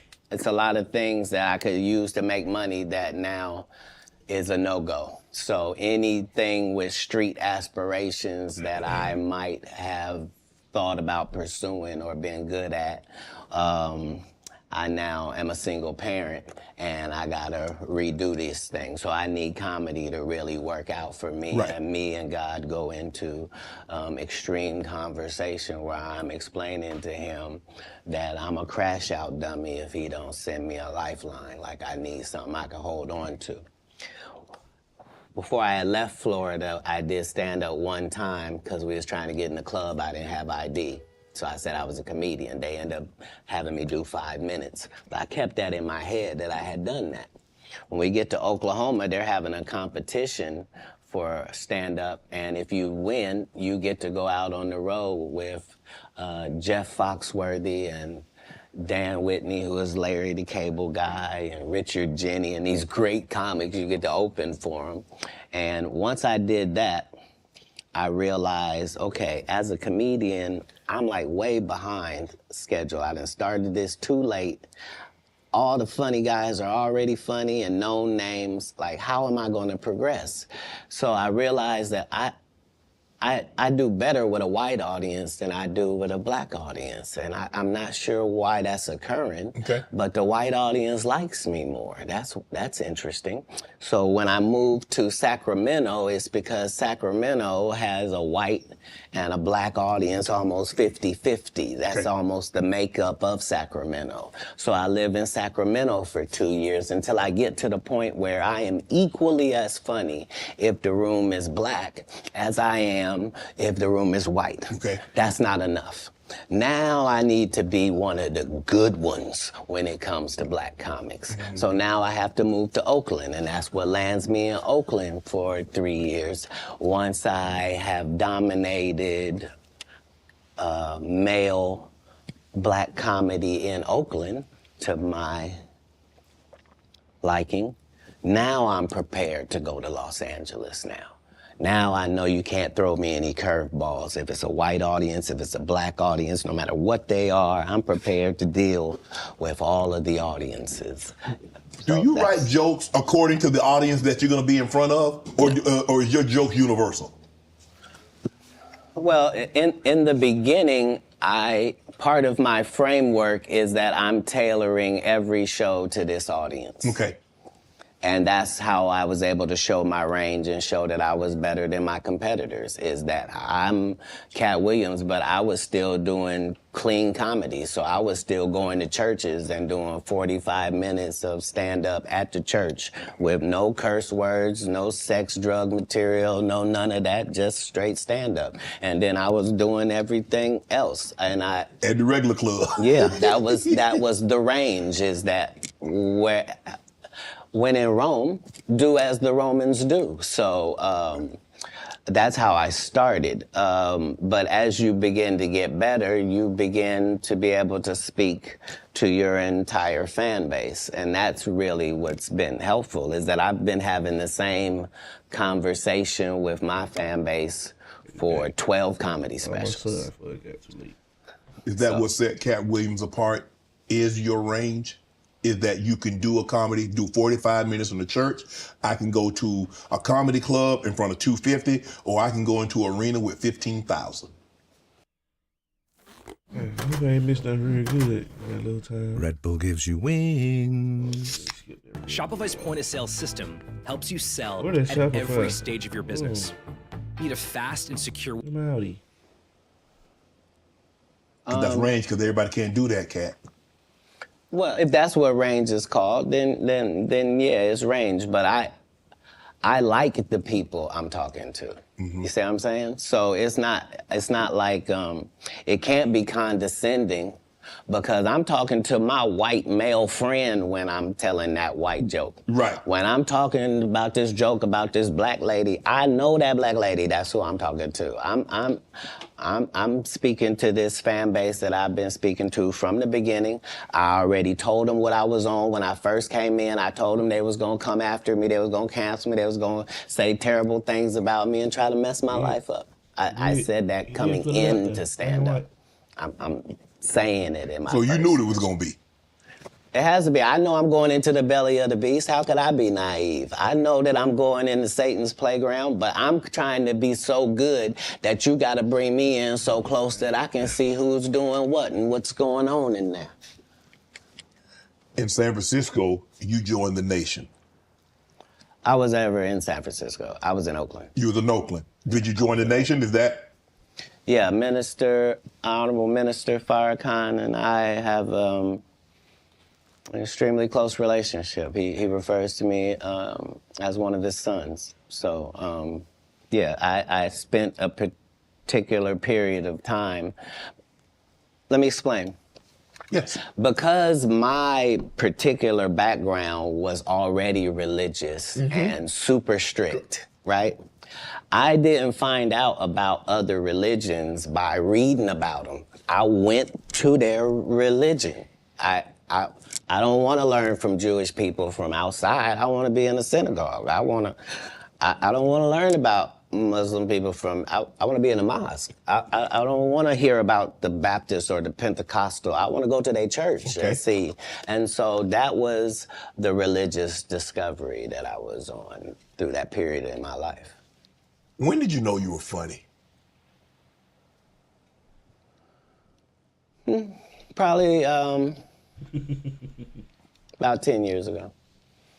10 years ago? About 10 years ago. So you didn't think as a child, because obviously you said the very structured background, your family was very religious, so obviously you didn't get an opportunity. I never did a talent show. I was never in any extracurricular activities. I was never in drama. I was never in band camp. I was never a Boy Scout. And you didn't stay in school long enough to get funny because you dropped. You understand. So there was no, I don't tolerate high school games. I didn't go to high school. I don't know how most of the games they think I play, I'm not even aware of them. But Katt, for you to get on stage, and like I said, a lot of people, like a lot of comedians, I had a few here, they're like, okay, I told jokes to get girls, I told jokes to, get people to laugh at someone else. Yeah. But you is like, you say you did comedy one time in Florida. Yeah. And you had this other opportunity, like in Oklahoma, that they were going to take you out if you won the talent show. You was going to go on the road with these well-known comedians. And I did. But I'm just saying, how in Florida at 13, 14 years of age, you like 16, I can do that. Well, because I knew that there were a lot of other things I could do. Like, when I looked at drug dealers, I thought I could do that. Yeah. You But see what that's I'm saying? easy. So, right. And who doesn't like that? Right. Huh? Yeah. I'm trying to figure out how I'm going to make it. But now that I got to do it on this side, but no, your question was, when did I think I was funny? I never was my biggest fan. To this day, I'm not the biggest fan. I'm a fan of comedy. I like great comedians. Like, I like Chappelle. I like Patrice O'Neal. Like, I like the greats of comedy because I do. Like, I like Ron White. I like Bill Engvall. Like, I know comics. Like, people that did the craft, they raised me. I was touring with Steve Marmel and Richard Jenny and real journeymen. So my comedy upbringing was standard. I thought you had to work all night, every night, all around the country, and you had to write jokes, and that you were trying to write jokes that other people weren't writing, and that your job was to be funnier. Like, people that know me will tell you, I've been on this. Like, I had a list of all the black comedians that were more famous than me. There was 300 of them on the list, and I had to be able to cross them all out before I could make it to the next level, before I felt like I was funny enough to do that. And so I appreciate what competition does for sports and for my particular sport. And comedy is a sport. What gave you the confidence that you can get on stage? I did not listen. I knew you remember I was 5 years old on stage. Okay. So performing in front of people was no problem. But I was reiterating God's word at that point. Now, I just have to make sure that the content is good. If the content is good, what part can I not do? I'm a vessel. He's given me these gifts to be able to do certain things, so I just want to utilize them in my craft. That's all. Do you remember your first set? We'll show you what it's really about. I love the fact that HelloFresh always send me something different that I don't know if I've ever seen too many Katt. The most amazing recipes delivered right to your door. Wide variety, pre-portioned. How long? 5, 10 minutes? No. I think 3 minutes. 3 minutes? Yeah. Standing ovation, boos, some applause, some jeers? No, none of that. They applauded like I was a professional at it. But now looking back, I understand. Because you gotta understand, they were all thinking, he don't even look old enough to be in here. And we don't have any black guys that live in this town. Right. Where did he come from? And then he gets up there, and for 3 minutes, he's talking about the fact that he is the entire black community. Right. And he is as disappointed in them. It looked like they looking for where the rest of them is. And so is he. And that was his set. But I understood from that point that the truth is really the commodity, and the fact that we are all individuals and all separate and all our own islands, but not in real life. In real life, it's only 5 or 6 different types of people, and you're gonna see them everywhere that you go. And all my enemies all look the same in the eyes, whether it's Faison, Wanda, Aries Spears, they all look like... Man, what you got against Wanda Sykes? You think I don't remember that? Sir? Wanda Sykes and Wanda Smith are 2 separate people. I mean, Wanda Smith. And I had only said one name, sir. Wanda Sykes I'm is amazing. I love Wanda. And I agree. I love Wanda. That's my girl. But I remember on the radio, you went on the radio interview. If I'm not mistaken, that's in Atlanta. His whole life. And you came on there with seemingly good intentions. And she attacked you. It wasn't just that part. It was the fact that before I go in there, she has a conversation about, okay, now, I just want to talk to you because you just won an Emmy for the city of Atlanta, and this is in Atlanta, and they just want to hear about the Emmy and hear from you and to thank you for what you did putting the city on. Right. Okay. And we won't talk about your kids. We won't talk about jail, no cases. We ain't going to talk about none of that. Right. And immediately gets in there and goes the opposite way. You can't flip up on me because you're an inferior comedian. I'm going to destroy you, and I'm never going to call you out of your name. I'm never going to say anything disrespectful to people that look like you. It's a very thin line I got to call, but this lady is trying to embarrass me in front of a largely homosexual fan base. That's why she got canceled. Gay people don't take it kindly that you would, as a derogatory, call me gay. Gay people don't feel like it's derogatory. So why are you trying to shame me with something in a community I don't even belong in? There's no gay people saying I belong over there or been over there. You did, but I have no hatred of over there, and how dare you? You did a number on it, though. Hey. You did a number on it. That's legendary. No, you either believe in karma or you don't. Because I didn't even know any of the stuff that she had done to my fellow comedians until afterwards. I just know that it was a setup. Right. And remember, they tried to kill me this same weekend. Not in jokes, with a real gun in my real face on real camera. Understand I'm losing my life for participating in something that goes along with my job. Like, it's 2 comedians, what do you mean? And the world was okay with it because it was me. Had that happened to anyone else, the world went crazy when Will smacked Chris. This is a person pulling a whole gun on a comedian in the confines of their job. It's really a weird situation when they hate you that bad. Yeah. Yeah. You felt she hated you at that moment because you mentioned that she said it was going to be very professional. Oh, you won an Emmy, congratulations, you put the city on, you own for the city, yada, yada, yada. And now, did she mention anything about the Emmy on camera? I believe you saw the video and you know that none of that took place. See, the issue is that all the comedians have to come do these radio stations because you have to sell your tickets. And so that means you have to go to the radio station. Yes. I don't go to the radio station and I don't make posts to sell tickets. I just don't. So you've not seen me. I'm not here in some subservient position where somebody's sending me over. You here out of the kindness of your heart. You are. No, I'm saying in the interview situation. Yes. Yeah, right. For sure. Yeah, and this person knew I wasn't there for that it's... But how hard, because you have to understand, she is a female. And so you have to be careful. You have to handle her with kid gloves. Sir. You want to go ahead and take that out? You don't want to be against equality, do you? No. What you just said was very unequal, sir. Bruh, but I think maybe you've had enough of this. Because I think I just heard you say that women are not equal. Very unequal, sir. Bruh. Very unequal. No, I'm gonna mess this up. Listen, you are as a female, and so you have to be careful. You have to handle her with kid gloves. Sir. You want to go ahead and take that out? You don't want to be against equality, do you? No. What you just said was very unequal, sir. Bruh, but I think maybe you've had enough of this. Because I think I just heard you say that women are not equal and should be treated unequally. They want to be treated You mean equal. as a comedian? No.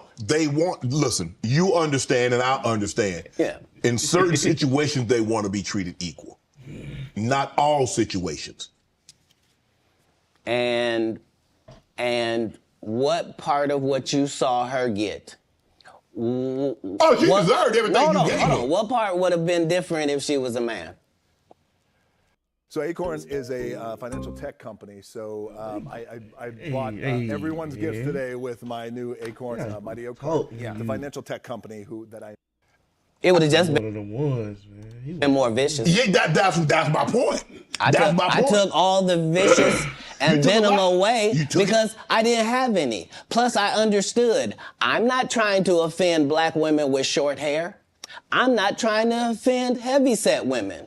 I'm not trying to upset fellow comedians. I'm not trying to do any of that, and I am qualified to be able to do none of that and still eviscerate you because I'm smart enough to know that I need to say that you have gnarled fingers because I know your limited education means you don't know what the word means. So you can't possibly respond to it. You're not sure of the meaning. And I'm going to continue hitting you because this is what comedians do. Right. You've been masquerading that you're a comedian too, and that's the fallacy. So nobody in boxing fights out of their weight class. If you're a 130 pounder, you don't just show up with the 160 pounders. You stay in your weight class. Is that what you wanted to do? No. That she was out of her league when it came to because I didn't want to do any of it. I know you didn't want to, but once she took it there, did you feel that you had to go there? Oh, you go where? You could have said, Wanda, I didn't come here for that. I just want to do the interview. I just want to talk about what happened. Oh, you misunderstand my job. My job is to be funny. My job is to be funny first. My first job is to be funny. My second job is to be respectful. My third job is to be immaculate and Gaza strip it. That's non-political. I'm saying, if you you let a terrorist accidentally touch over here, and I won't stop burning you down until there ain't nothing left. It'll literally be rubble on top of rubble, and I'll still be bombing. Why? Because that's why you should mind your business. This is what F around and find out is about. Right. Have you ever been booed, Katt?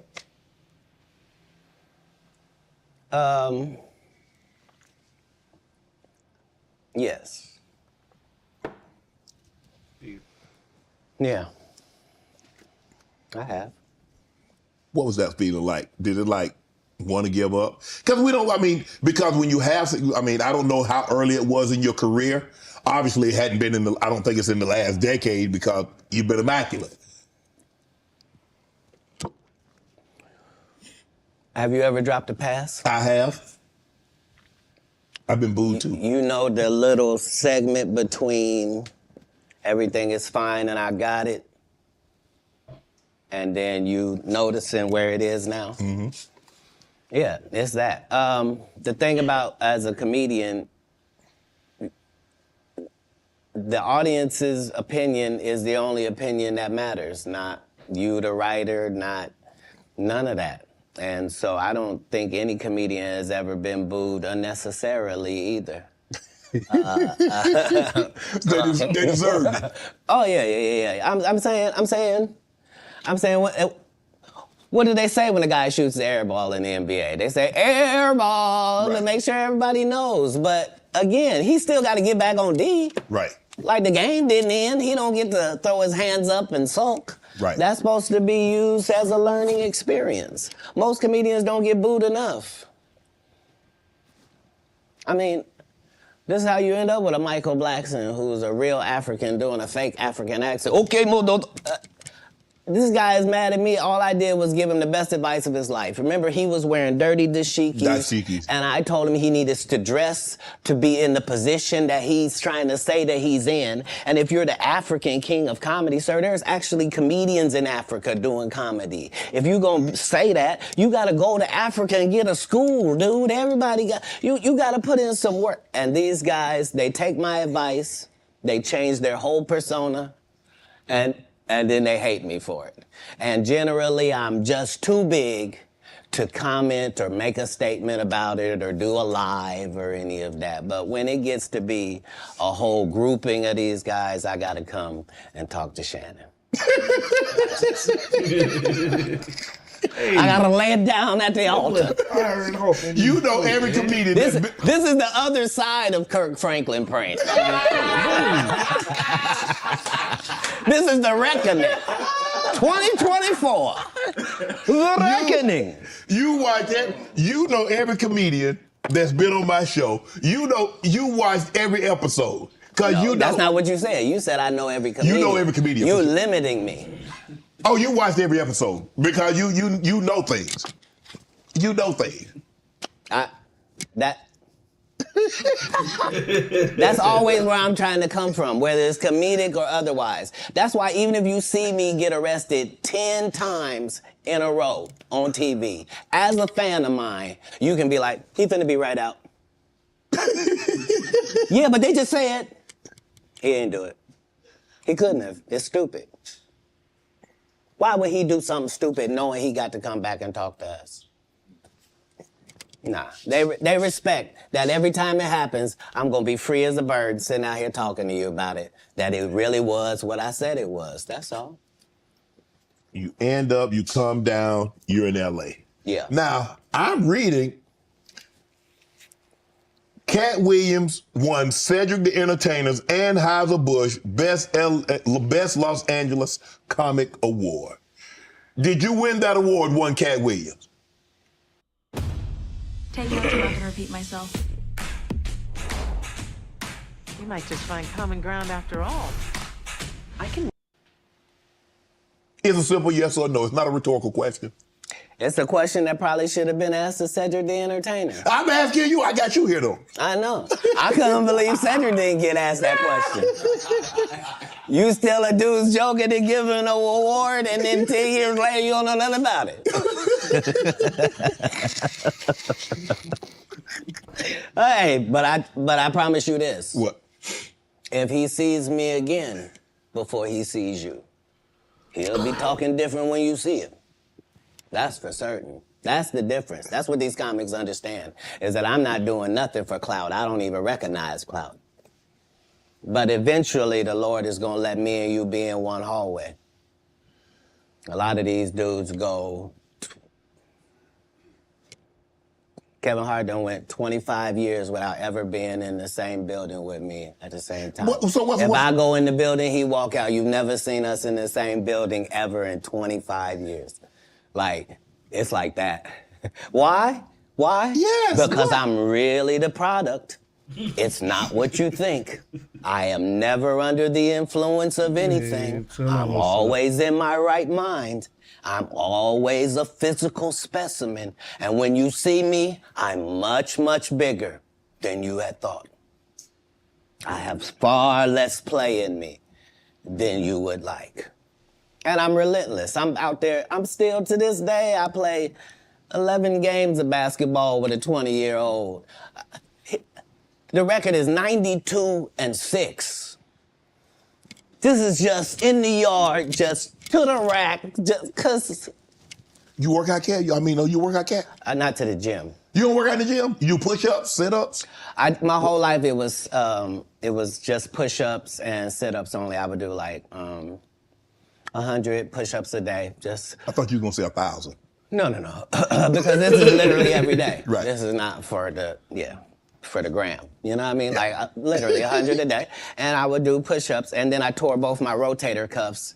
And so it was only thanks to golf that I was even able to get my You a golfer now? back. I've been a golfer for quite some time. My short game is impeccable. I can't get you but 2 and some change off of the tee. Off the tee, but I'm still coming in for par guaranteed. Are you playing for the tips? No. I've found that you don't get anything for that. It seems very egomaniacal. They go, hey, Cat, for free, you can go further back. Hey, what? Wait a minute, does it still count the same? Hey, I'm up at the ladies' tee. Don't tell me my pronouns. On the golf course, I'm she, her, him, them, and they. Whoever at the front tee. I know we're joking, we're having a great conversation, but you did win the award. How did the award help your career? It had to help something, Cat. Nope. God, come on, Cat. I didn't remember it happened till you just said it. How can Cedric give you an award that was worth something?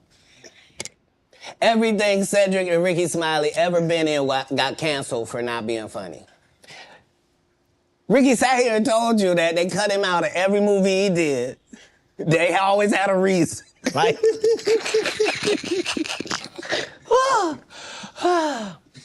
that's why I'm funny, because I'm a happy person. I laugh all day long. I can't even imagine the misery of these bums.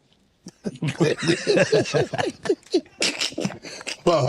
to not be good at what you do, not work hard at what you do, but have to act like you the best at what you do. It is crazy.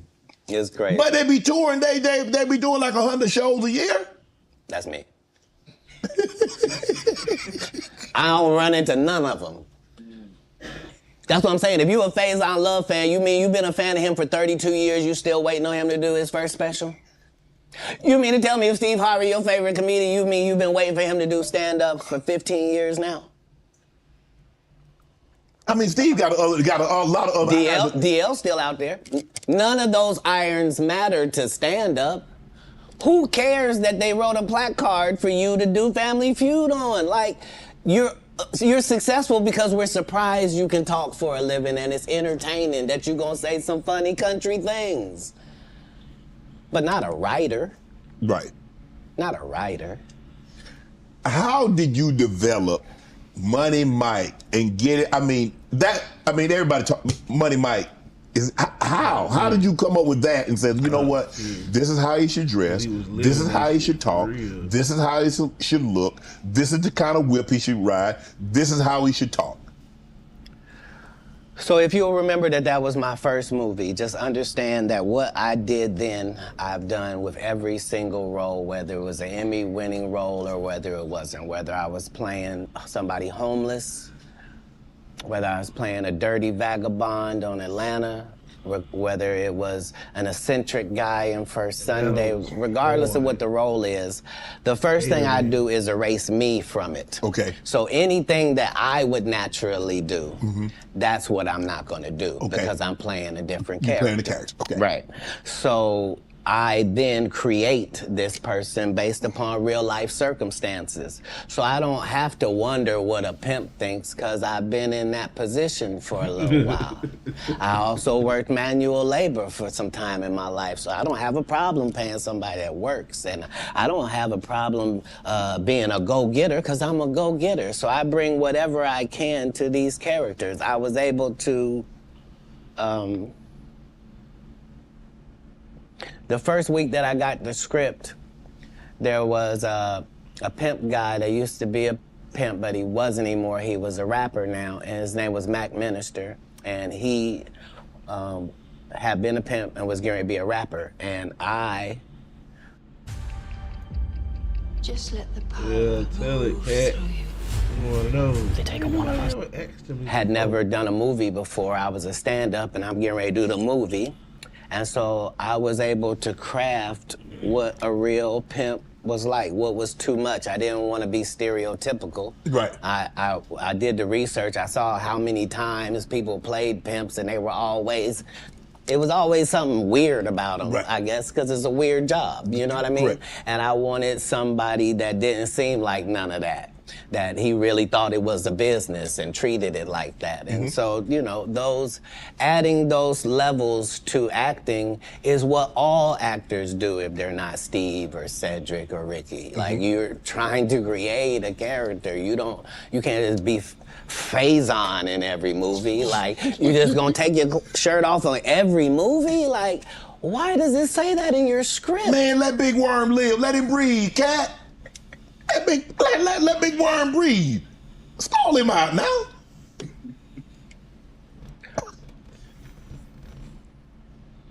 Katt not going. He not back. You having an unnatural allegiance to losers is not like you. No, I ain't got no allegiance to the man. But you got to admit the role that he played, Big Perm in Friday now. You got to give him credit for the role now. Come on now.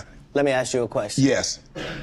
If what you're saying is correct, why wasn't he in next Friday or Friday after next? I mean, his role, it wasn't good. Sorry. There was a lot of people that appeared in the first one that weren't in the second one, Katt. I'm just telling you why. I gotta give him that. I'm sorry. I'm sorry that there's a news flash that there are reasons for things in a business. Yes. Oh, okay. Well,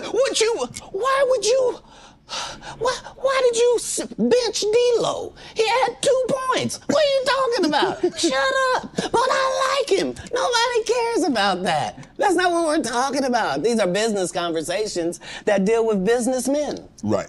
Right. When you're good at something, you should progress. The guys that are not as good, they should fall down by the wayside. That's natural.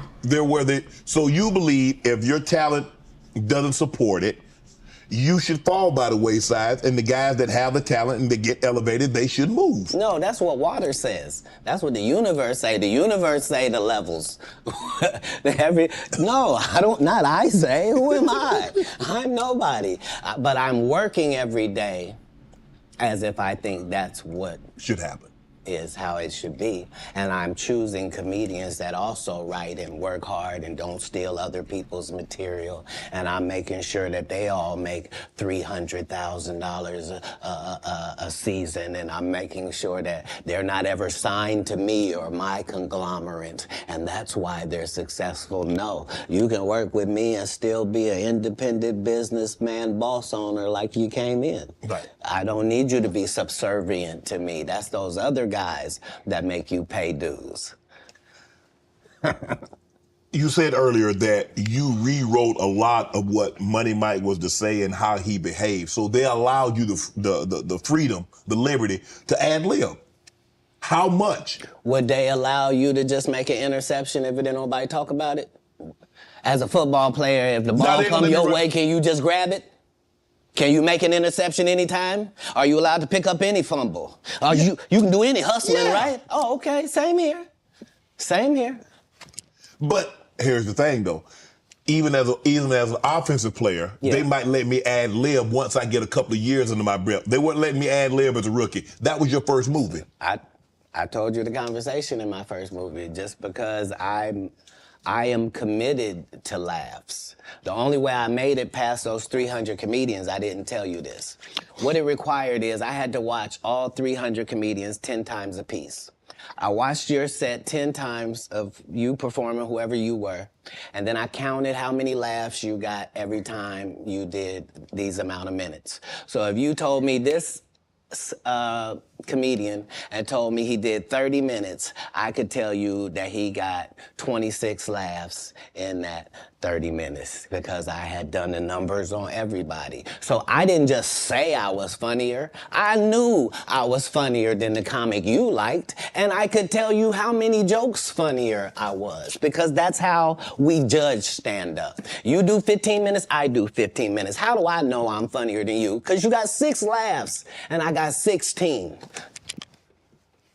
I'm almost 3 times better than you, low-key boy. But I'm never gonna tell you the formula. So you gonna keep just going out there telling jokes. Now understanding that psychologically, the audience by 10 years is convinced that I'm funnier than you. They just don't know why. Because I'm putting out more content, better. I had Terry Crews on here. He said at the time that you did the movie, you were homeless. Is that true?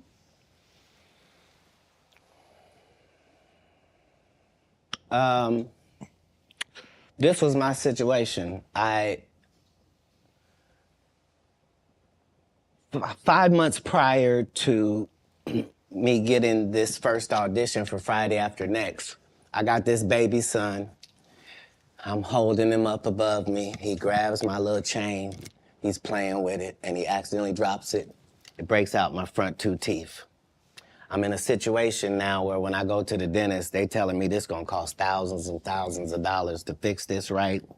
They not telling me what it's gonna look like. I go get an estimate with no money involved, find out what I need to do. They find out you got a tumor in your upper jaw, so we're gonna have to do a whole surgery for you. It's gonna be 100 bands. I don't have it. And Boost your revenue and drive growth with Google Ads. Reach high-value customers across the entire Google network, like search, shopping, YouTube, and more. Damn, this shit just got... I'm only gonna have this check from this movie. So while I'm doing this movie, we live in this trailer. This is where we live. So when they come to work at 5 in the morning, we already there. When they leave at night, we still there. We just double back because we understood that this is our one opportunity. And we have this opportunity to change our lives, just like a young man going for the draft. Right. We can actually get in the league with this. There are 30 comedians on this cast. They're all magnificent. This is the holy grail of the situation. So yeah, I was able to make sure that, because it wasn't just my first movie, it was K.D. Albert's first movie, it was Terry Crews' first movie. Absolutely. I was the leader of this group, which meant that we didn't do their rehearsals, they did rehearsal, we did our own rehearsals daily to make sure that we were at the level of professional actors, which is what made it so egregious. that guy. Saying, I was supposed to. You were supposed to what? Katt, he did have a good part in the movie, man. The Santa Claus was funny, man. The dude said the entire time we were filming, I can't play this role. They got a bandana over my nose and my mouth. My family not even gonna know who this is. So yeah, tell your story. Terry Crews also said that you guys had a lot of conversation, that this was your opportunity and you needed to seize this moment. Terry had the benefit of having been in some very high-profile situations already and took L's. Mm-hmm. Like, he had been in the league, you know what I mean? He had done pro wrestling. He had done a lot of things. He had been televised in some things that hadn't worked. Right. And this was just fortuitous for him. And now you know what nobody has ever said in the whole industry in 20 years about, you know, the whole Money Mike not getting raped in the bathroom. Right.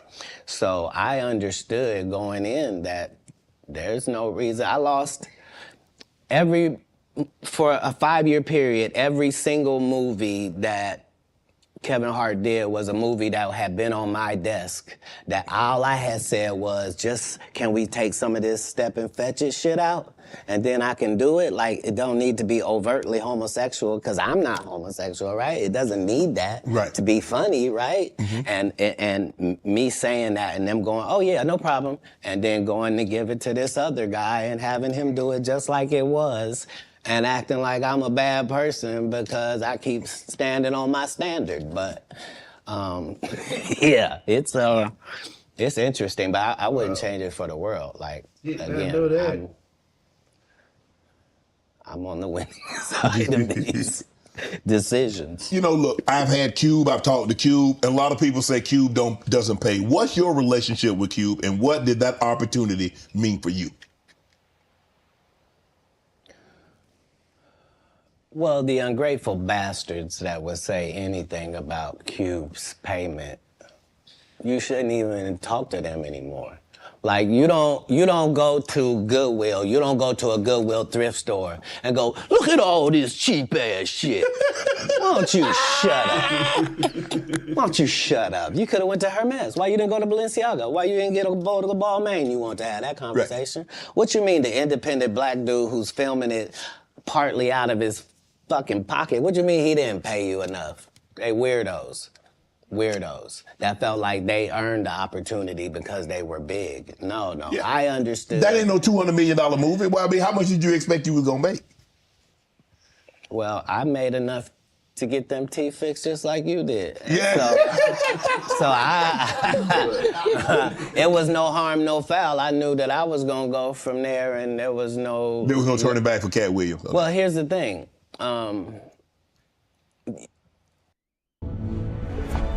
Watch football all season long, live and cable-free. I wrote it.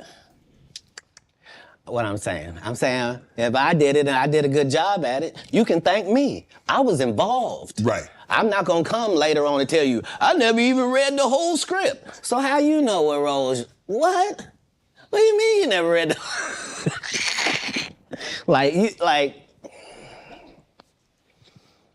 These guys' whole job is to present something, unfortunately. And I'm just not a presenter. If you ask me a question, I'm just gonna tell you the truth of how it went. Would you be willing to do another Friday? Cube already asked me to write it. I was supposed to have been writing it. This is what these guys are mad about. Like, we lost some great people before this movie could come out regardless. Right. And so, yes, there desperately needs to be one. But we miss John Witherspoon in a way that can't really be quantified, if I'm being honest with you. And the Chris Tucker that we got now is Epstein Island Chris Tucker, not Smokey. Finally made it, goddamn. Halfway through this. If I didn't know no better, I'd tell you he's the greatest. I don't care what you say. To be confident and not delusional. Spoon in a way that can't really be quantified, if I'm being honest with you. And the Chris Tucker that we got now is Epstein Island Chris Tucker, not Smokey. Oh, Lord have mercy. Whew. If I didn't know no better, I'd tell you he's the greatest. I don't care what you say. To be confident and not delusional is a real skill.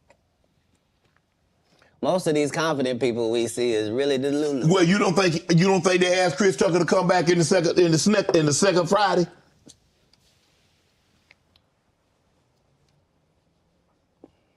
Smokey was all in Smokey. There ain't no Friday without Smokey. We all agree to that, and there's no next Friday without Friday, and there's no Friday after next without Friday. Friday. We talk about the road because you said that they don't. Here's the thing. Okay. Here's the thing. Chris was allowed to make the decision. At the time that this is happening, Katt Williams is known for smoking weed. Willie Nelson is known for smoking weed. Right. Snoop's known for smoking weed, but none of us is really known except Willie. And I'm saying, Chris Tucker didn't want to be the poster child for smoking weed. He don't smoke weed like that. Right. He in the church. He Michael Jackson's best friend. Christmas. Michael Jackson called him Christmas. You ever met a man that gave you a little nickname like that? No. Me neither.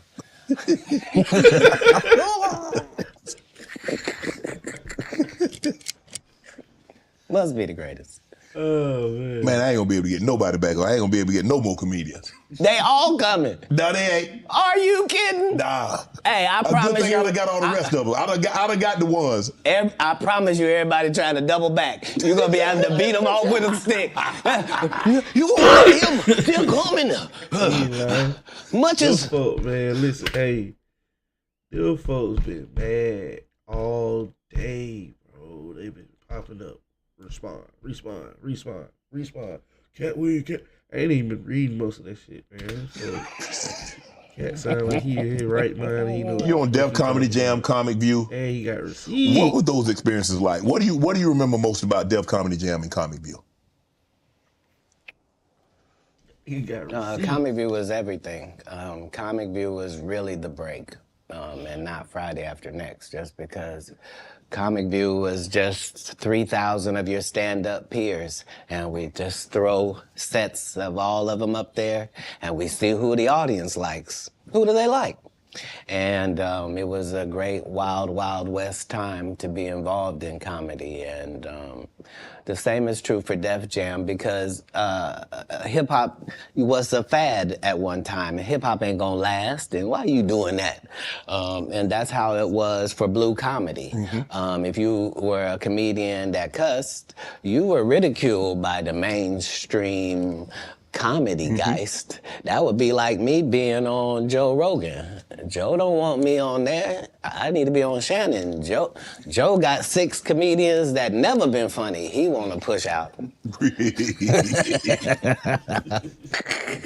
But that's really how it is. I'm so sorry I'm competitive. You an athlete, right? I can tell. You understand. Will there ever be another Comic View, Def Comedy Jam? Could that, in today, in 24, 25, 26, could we see that again? They've already announced it. It's already going. You didn't know? Mm-mm. Yeah, Kevin Hart purchased it, so he's now doing Comic View. That happened at the same time that they gave DC Young Fly Hollywood Squares. Where? Yeah, because they tell you that there's no gatekeepers, but we keep seeing the same people open the gate. Didn't Kevin open the gate and let Tiffany in? Ain't he now opening it up for... Don't such and such open the gate? What do you mean ain't no gatekeepers? There's 100 gates out here. Would you everyone I've seen got a keeper. Would you have wanted to do Comic View or Def Comedy Jam? Would you have wanted to be? I think we just mentioned I did them both. No, I'm saying purchase the rights and refranchise it. Nope. They didn't offer it to me anyway. like Comic View did a couple of disservices to comedy as well. So there were people like me that were out there getting 2 and 3 standing ovations in one set. And that wasn't good for television. So what they did was they started making everybody get a standing ovation. So they would tell the audience, when they get off stage, everybody get up and cheer. And so now the fact that I'm the only one out there going to get standing ovations is now making people think everybody get a standing ovation. And that's not how comedy is. So I understood why that couldn't go anymore. Because remember, Ricky Smiley sat right here and told you a story about how he performed with Mike Epps and Katt Williams when he did Comic View. And to let him tell it, he was funnier than both. When Doug and Andre came to TurboTax, we navigated a turbulent housing market. He don't like Ricky Smiley for that shit. My name Lil Dow. You're talking about the special needs. That's good. That's a different time. That's some clever material. That was a different time, Katt. No, it wasn't. It was the time I was there. But I'm saying... That time, this time, same times. No, but I'm saying... Just like people that tell you the Egyptians, they not black. Egypt is in Africa, folks.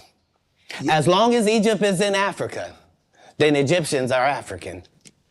Do you believe you could tell the same jokes today as when you started out? I mean, Eddie Murphy not telling those jokes. Richard Pryor wouldn't be able to tell those jokes in 2024 that they told in the 70s and the 80s. So they wouldn't have told them. But that's my point. They're not inferior people. No. If they were in this time, they would be going according to our time. Just like then, we were going according to that. Like, that's how it is in the world. There are words that we can use for a while. And we use them for a while until somebody says, that ain't a good word. Yeah. We should stop saying that. Correct. That don't make people feel good. And we stop saying the word. And we move on to another word. You can't say the R word. You can certainly say special needs. Yeah. You can certainly say spectrum. Be slow. There are things that you can say to get your point that don't have to hurt people. Right. But you would know that if what you did was construct the English language for a living, then you would understand that part. You financed your first stand-up. You had it cost you $22,000. You had 25 to your name. Yep. Why did you decide to do that? You believe that much in Katt? I believe that much in business. In business, the goal is for you to become independent and be the boss, take the responsibility, and also get the profit. Okay. That's all. How can I be looking for you to put me on if I wouldn't? And if I can't show you what you missed out on, why would you believe me? Now, the fact that I was able to do it 12 times,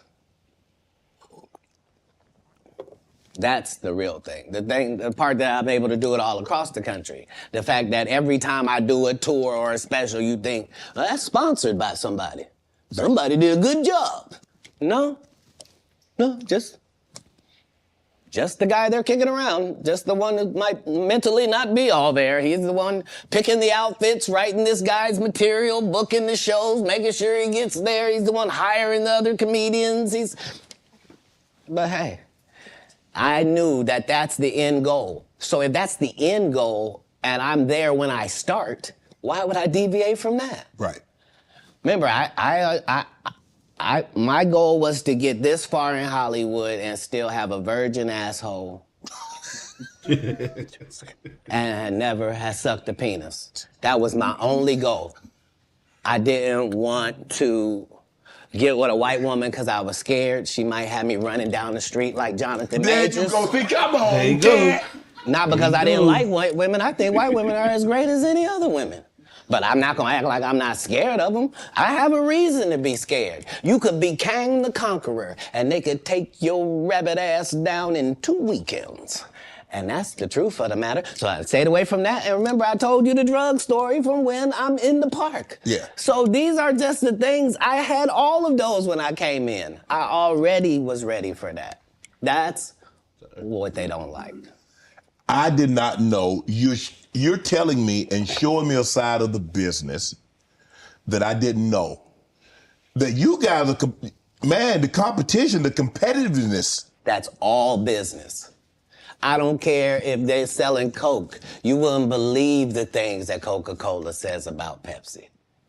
You wouldn't believe the water conversations between Dasani and Liquid Death. Like in all business, in all sport, competition is a driving force. And I don't require anybody to be better. Who am I? I just require if you're a loser and you've taken shortcuts at every chance, and you've made sure that you didn't put anybody on that really had a work ethic and was a God-fearing person, and you helped it. If that was never you, then don't act like that's you. Don't get out here now that you don't do stand-up and start acting like, oh, you not sure why you don't do stand-up no more. I heard you got run off. You better be careful. The nigga that run you off gonna show up and he gonna tell everybody. Man, what you gonna be able to say? Nothing. Why you think I speak with such clarity? I'm actually involved in each one of these stories I told you about. Right. Right. The one comedian, we've been sitting here doing this interview that you hold in very high regard is Dave Chappelle. Dave Chappelle walked away from $50 million. You said it was more. Tell the story. That's right. I will let you tell it. No, you're no, the best. I want you to tell it. You really are the best. You've proven it here today. As much as I'm proving it, you proving it. You proving it. Yeah, that wasn't the thing. It wasn't, people say that. He lost $50 million. No, that's not even close to what happened to this dude. And until you understand what happened to the dude, you don't understand what happened. Like, no, not they offered him $50 million and he turned it down. Who gonna turn down $50 million? Now, I've had to turn down $50 million 4 times. Bam! HelloFresh. HelloFresh is America's #1 meal kit. Every box comes pre-portioned, freshly packed, straight to your door. So HelloFresh saves our family so much time. 4 times. Just to protect my integrity and that virgin hole I was telling you about. Right. Because P. Diddy be wanting to party. And you gotta tell him no. You got to tell him no. I did. I did. See, I got the receipts for everything I'm telling you. That's why I can say them so freely. Can I need another one? You here, get your number. Thank you, sir. Thank you. Come on. Because early on you was accusing me of being... Katt, man. Yeah, it's crazy. I mean, but you know, some of these people... Martin tried to put me in my first dress. When he had to go on his hiatus, he tell me, Katt, when I come back, I need you. You my young partner, you my brother in comedy. When I come back, just promise me that my next movie, it'll be me and you. We gonna do it together. We gonna do some buddy cop shit. I said, Martin, you got my motherfucking word, my nigga. Go do what you gotta do. When you come back, I'm in your movie. Don't trip. I don't need to see the script or nothing. You know, we get in that office and this fool pull out Big Mama's House 2. Okay, what was Big Mama? I almost died. And I gotta read this script in front of all these good white people. Where this nigga want me to get in a dress with him. And I'm literally saying to everybody, why is he in a dress again? You already played the old lady as an FBI agent.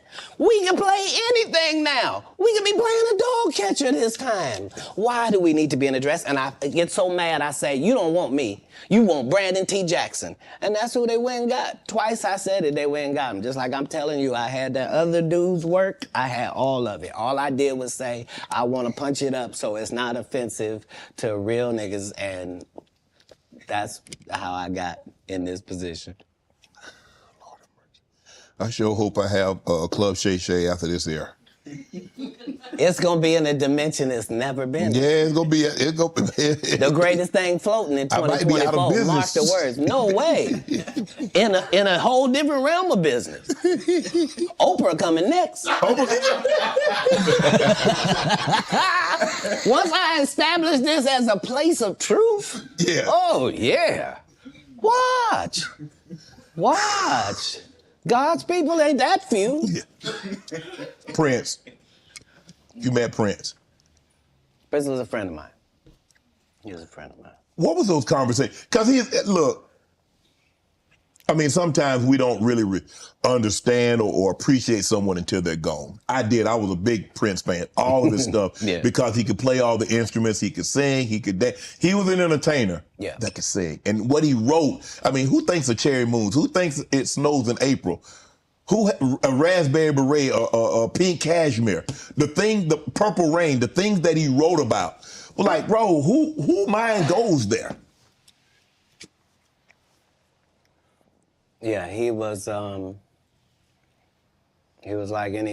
anybody in the world. He was just an amazing individual. I was able to meet him when I was 12, and I knew him my entire life through all of his changes. I was able to assist him many times. If you go look at Prince's car collection, you'll see that Prince don't have not one car Katt Williams ain't got. He got the Prowler from Friday After Next in there. He got the same Bentley as me, like, because we share certain things. Our connection was lyrics, musical lyrics, women, and cars. And those are the areas where he trusted my opinion on things. And that's where I got to be helpful in his life. And he was helpful in mine in really all different types of ways, especially about the business, as far as being a black man that was rich in this business at 18 years old, had already did his first $1 million contract, had already broken records, was determined that he didn't want to be like anybody else, was so great of a guitar player that black people just stopped caring about guitar, and he got left out on a limb and somehow still had to create his way out of that. He was just really a 1 in a billion type person. I was lucky to know him. Now, there are specials and the streaming. I don't know. I don't think there's as many, and there's no DVDs now. So where are you on this streaming, the specials? I mean, obviously you still tour, but how much do you focus on? Okay, I'm gonna tour, say 100 days or 150 days, but I'm gonna do a special. Well, now that our relationship with Netflix is at the 8-figure mark,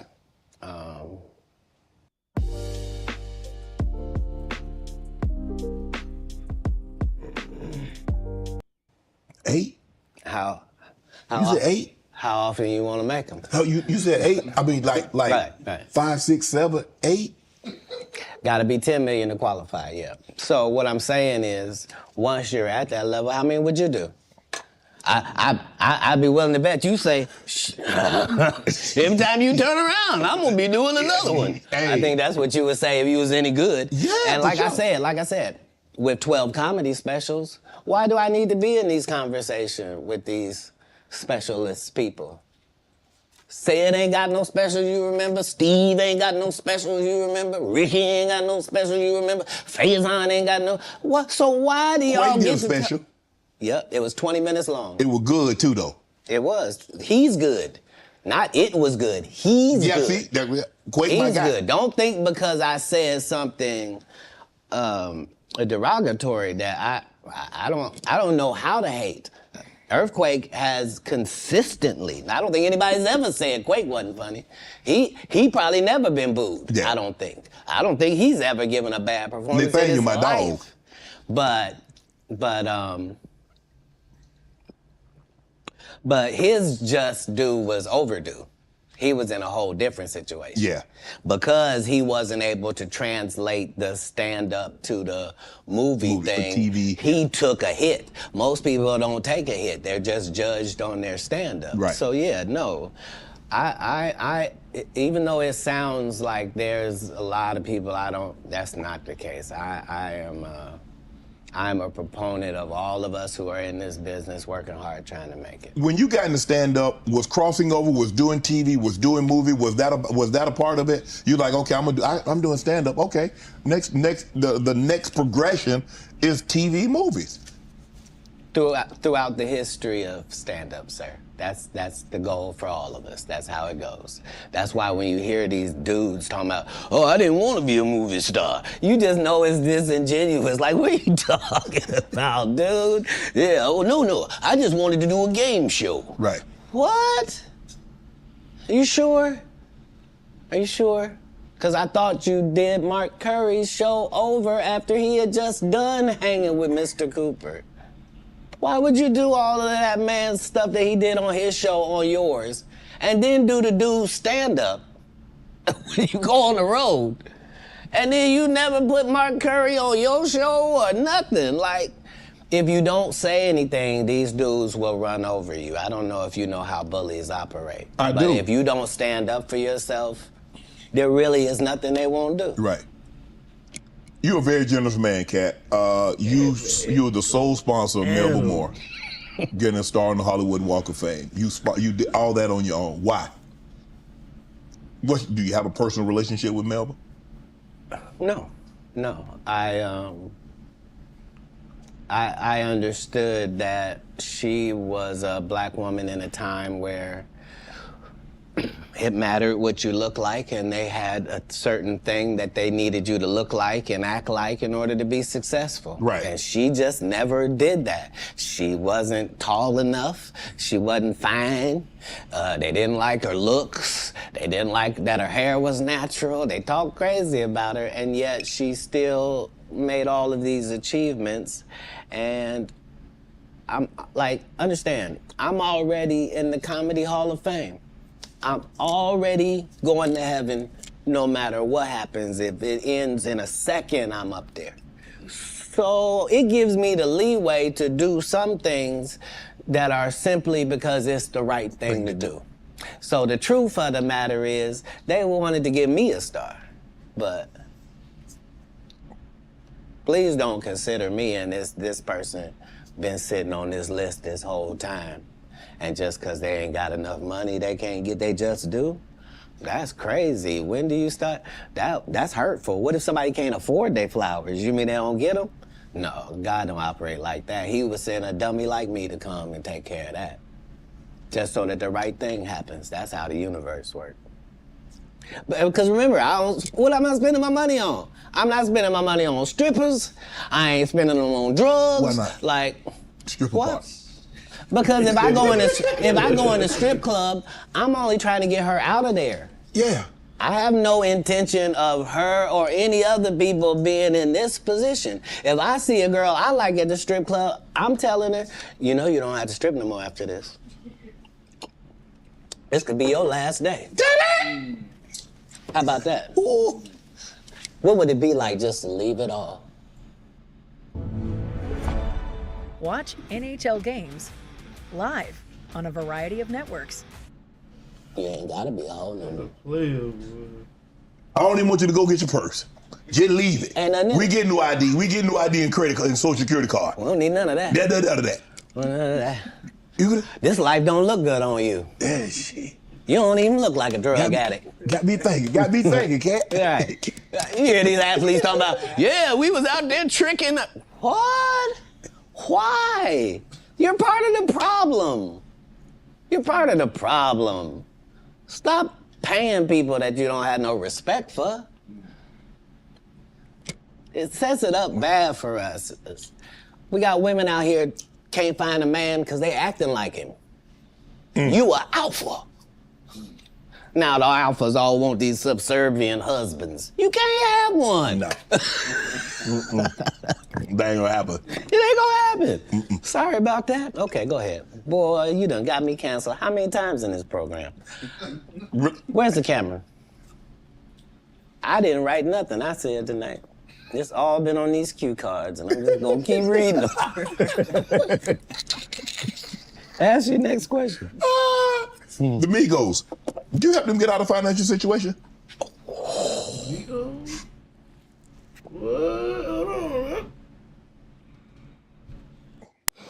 I don't think we ever, as a nation, can remember a time that the Migos were financially unsuccessful. So for the record, I would assume that they've never needed Katt Williams' financial assistance for anything. I'm sure that between QC, the label, and other things, they were taken care of. On the other hand, if I was given the opportunity to help them, would I? Of course I would. That's what I do. I'm a pro-black non-racist. Like, I really, really love black people, but I don't love them more than other people. I love everybody. I'm a black guy, and I try to stick with that. But yeah, I'm not one of those pillow talkers either. Like, when I do something good, I'm really not doing it for the gram. It's not for It's not for any of that. I'm just doing it because it's good to do.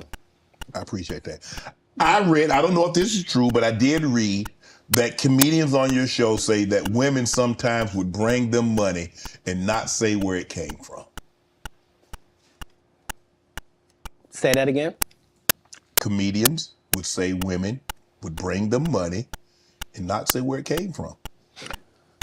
Right. So I'm not a feminist like a feminist would be, but I do believe that that in my camp, like if I had 35 people in my camp, right? I believe that other than 4 jobs, I believe that a woman is better at any of them jobs than any man could be. Okay. So 10 of these jobs, no man can work because I'd rather a female be there. If I gotta smell anybody's breath, I want it to be hers. I don't want none of you crusty.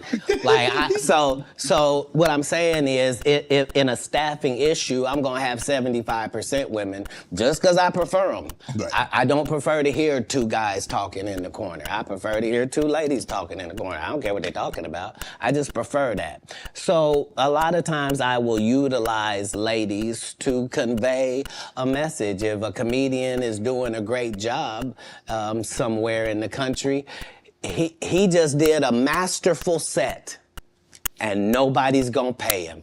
They just clapping. And I know he's broke as shit back there. Wouldn't it be nice if somebody just showed up and gave him a little blessing? And he didn't have to suck me off for it and thanks, Katt, and boy, I really needed it. Why would you do that? If you was actually just trying to help people, you would. People know that's how I pay my tithes. If I got paid $100,000 to be at your city, I'm gonna take 10,000 of that and put it in your homeless area. Not because I got to. Because you gave me 100 racks to come to your little rinky-dink town. Who would I be to not pay my tithes back to your town? That's how I got in this position. You adopted 7 kids. Why?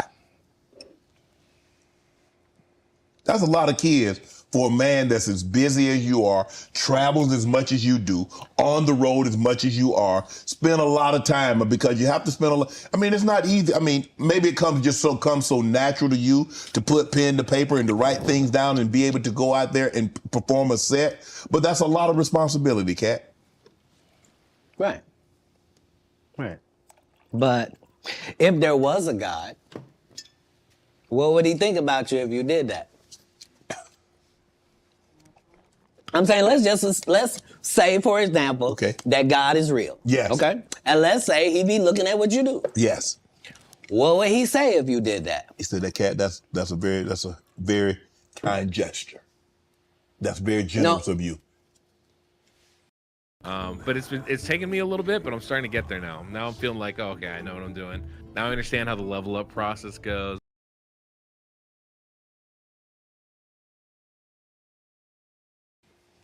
My whole life, since I was telling you when I was young and they was asking me what I wanted to be, and nothing I wanted to be was what I wanted to be God's friend. That's a weird thing if you're an atheist. If you're an atheist, I didn't even say nothing. But if you believe in God and I tell you that I wanted to be God's friend and I wanted to even go to Hollywood and still be God's friend, if I told you that that was my aim, you could understand where I'm at. Like, I promise you, no jealousy, no bitterness, none of that. I got exactly what I was trying to get. I haven't been shorted in any way. I mean, 7, 8 kids, single. You gonna get married? You remember the conversation where it was me? Yes. And I didn't know what was gonna happen to my 2 little brothers and they was just gonna be out there? Yes. So when it comes full circle and I'm one of the richest men that ever lived. And I don't mean, please don't look at my net worth. I saw my net worth. I had that on me. I don't even. I swear to God. That's this shit, Katt. What I'm saying. Hold on, man. We've heard about it a little bit. I mean, 7, 8 kids, single. You gonna get married? You remember the conversation where it was me? Yes. And I didn't know what was gonna happen to my two little brothers and Yes. they was just gonna be out there? Yes. So when it gone full circle and I'm one of the richest men that ever lived. And I don't mean, please don't look at my net worth. I saw my net worth. I had that on me. I swear to God. I had it on me. What I'm saying is, like, yeah, go pop, man. I'm saying my net worth is less than my last Netflix deal. You understand what I'm telling you? Make it make sense. But I'm fine. Jesus was poor. Jesus ain't had nothing. So why don't we be mad you say I don't have nothing? They ain't had the amenities they had back then, okay? Say it again? We got different amenities now. Not more than gold. Gold was the amenity of that time. We still got gold. Gold still running. They have no Rolls Royce. They got you can buy an ass. That's what they call it in the biblical time. They were cheap.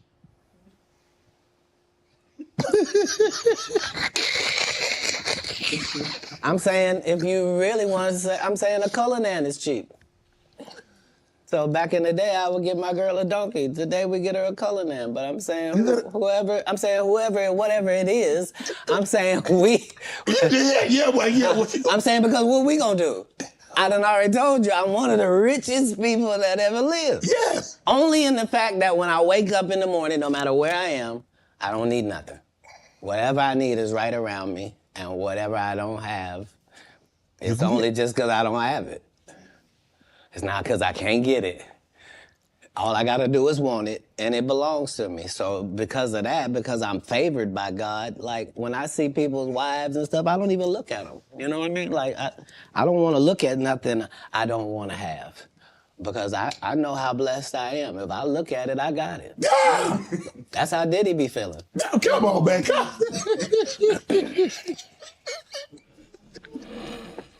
So you're not supposed to look at anything that you don't want. Not me personally, just because God has given me literally everything I ever even pump faked like I want. And that's the whole thing. That's the whole thing is I don't have a type of woman. Every woman that I ever had as a type, I ended up getting her. Now she's not the type anymore. Now I understand that every woman is a one of one. Like you can't really have types. Mm-hmm. What? Because, see how you tried to ask me something about marriage? But then I ain't say nothing about no marriage. Yeah, you did. When you rewind the tape, you let it out. You was like, so you ever gonna get married? And then you took it back. It's okay. It's okay. I was known as a photographic memory. Are you?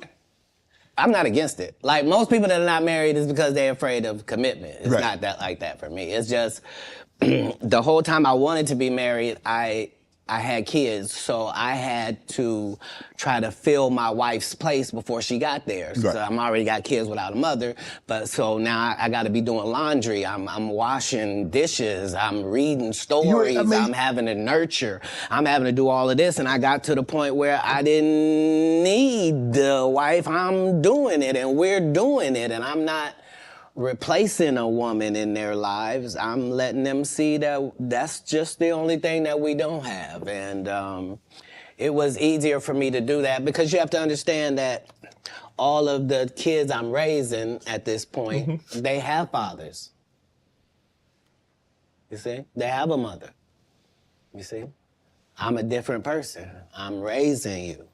And so that needs to be done with the other respect for the others that put work in as well. So yeah, I never had a problem getting married. What's one of the one things you try to teach your kids? I don't teach anybody anything that's over 18. I've done the work I was gonna do. But as kids, I really just tried to teach the things that can't be bought, your integrity, trying to live your life in a way that you yourself could be proud of if you had to look back on it. And I I didn't do very good at leading by example, but behind the scenes, that's never what I was pushing. They understood that because of my stance, there was a certain thing that would come my way. And so accountability and responsibility is part of what you're teaching, is that, you know, even if you're doing the greatest thing in the world, there's this thing called no good deed goes unpunished. Like, there's a real Murphy's Law. Like, basically, in raising kids, you're just trying to give them a better manual and an outline of how life works than your parents gave you, you know? And so that's how I did it. How do you avoid toxic women? Give me. I mean, because obviously, you know, you like women. I do, and I probably like toxic ones more than anybody. That's because, hold on, because toxic women are exciting, and that's just a fact. Part of toxicity is exciting. I'd rather skydive with her. But if you have toxic women, just understand that all monsters are feeding off of something. And if you find out what this toxic woman is feeding off of, you can just begin to turn off her feeding points. And it drives a toxic person crazy, and they'll get away from you. So whatever, if she's truly toxic, there are certain things that she's doing that help fuel her toxicity. You're not noticing it, but it's what it is. Why do you think she watches murder mysteries before she goes to sleep? Why is it always a crime drama playing? And turn it off. Turn it to cartoons. Make it... No, you don't get to... What's she listening to? You gotta be listening to Sexy Red. You're broke.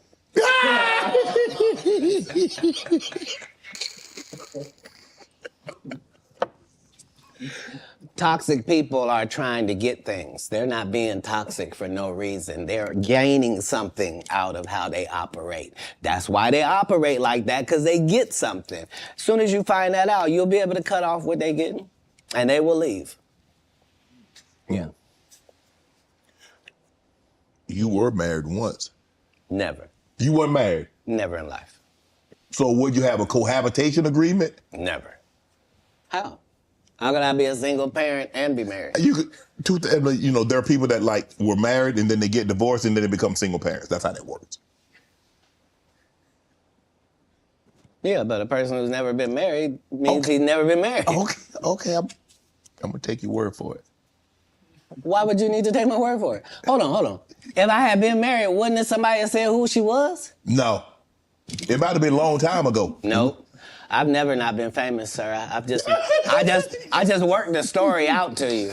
I don't have no hidden mysteries in my life. That was Jesus. I don't have no periods in my life where it's unaccounted for. No. That person that said that was a liar. I got a case right now in LA. This lady saying she was my assistant for 14 years, and I heard her or something like that. Never worked for me, not a day in my life. Liars lie because they want to. But people always say, why would they lie? No, there are several women have said they was married to me. It's just when it went to court, they had to say, I was married to him spiritually. You shut up. How you gonna be married to me? My kids don't know you. Answer me that.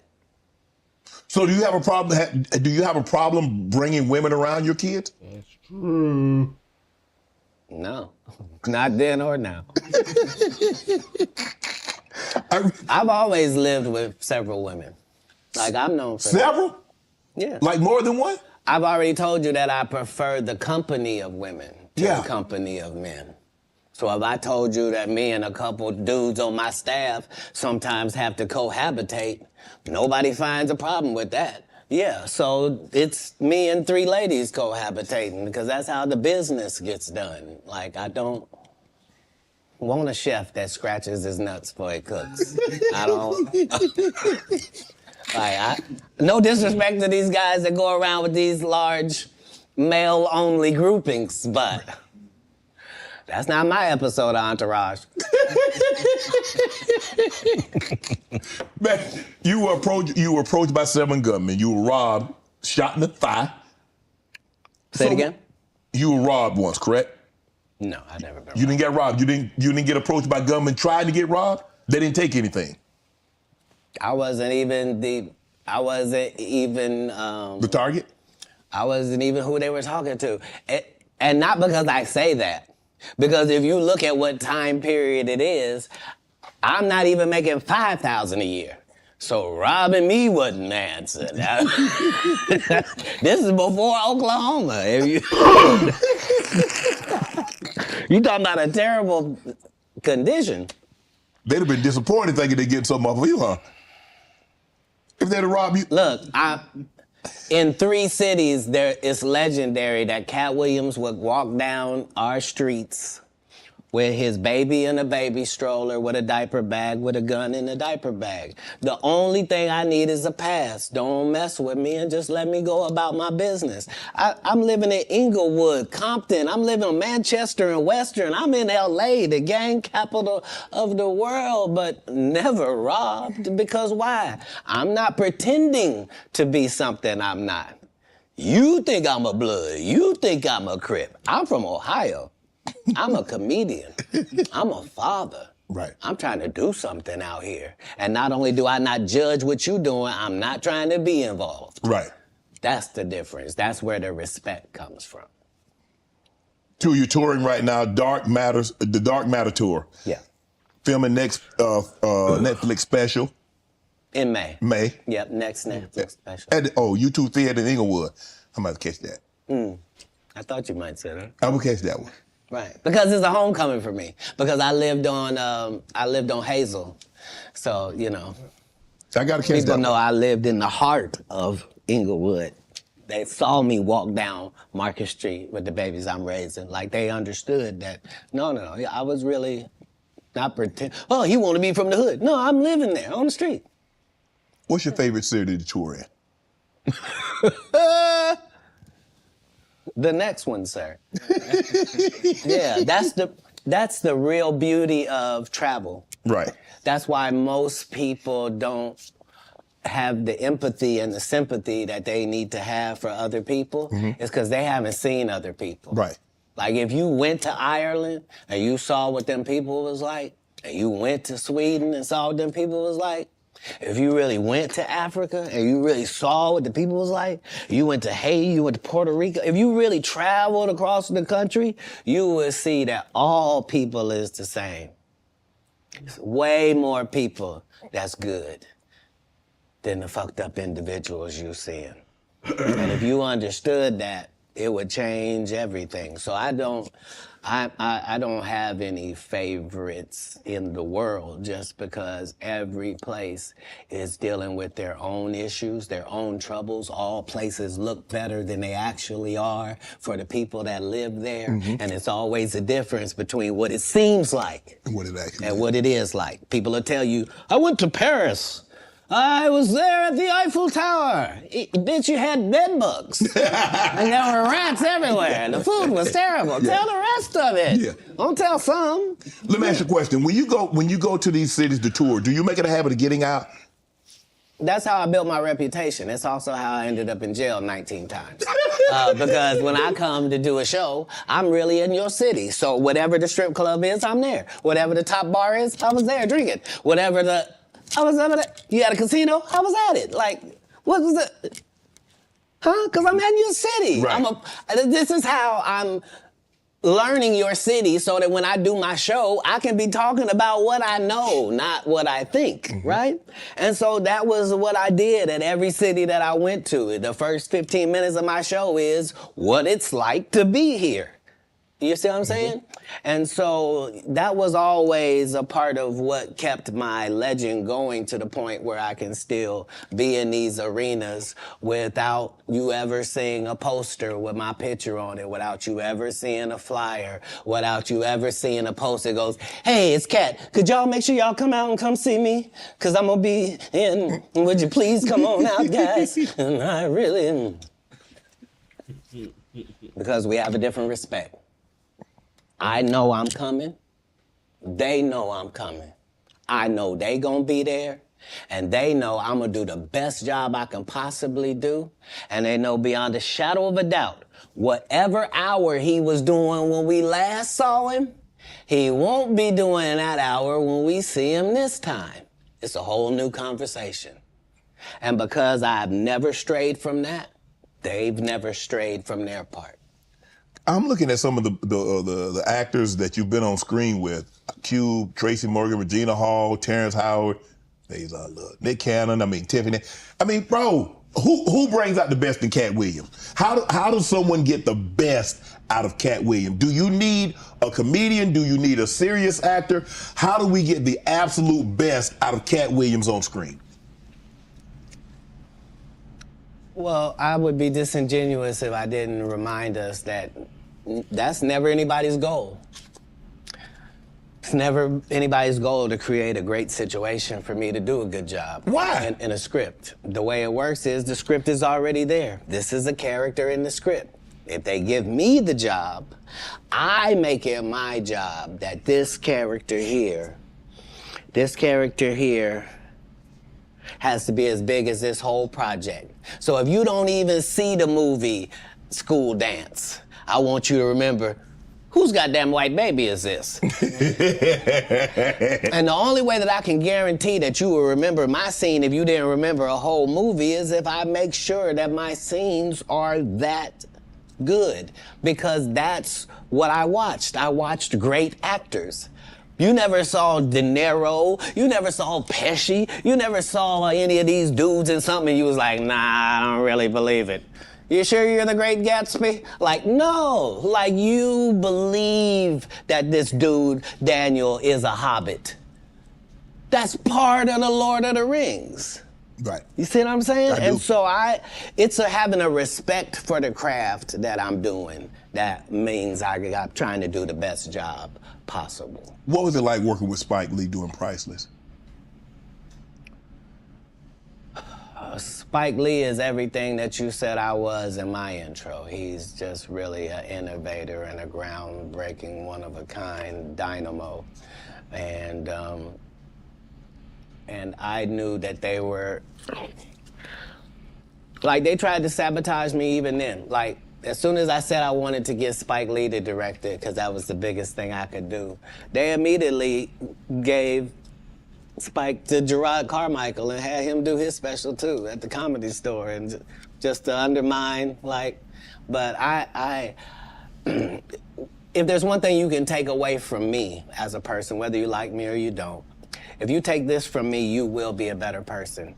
If you decide today that you're gonna live every day like it's your last for real, which means have a conversation with yourself every night that, okay, that was it. May not be no more after that. And really count yourself every day like this could have been it. All right, before I go to bed, this could be it. All right, how's that looking?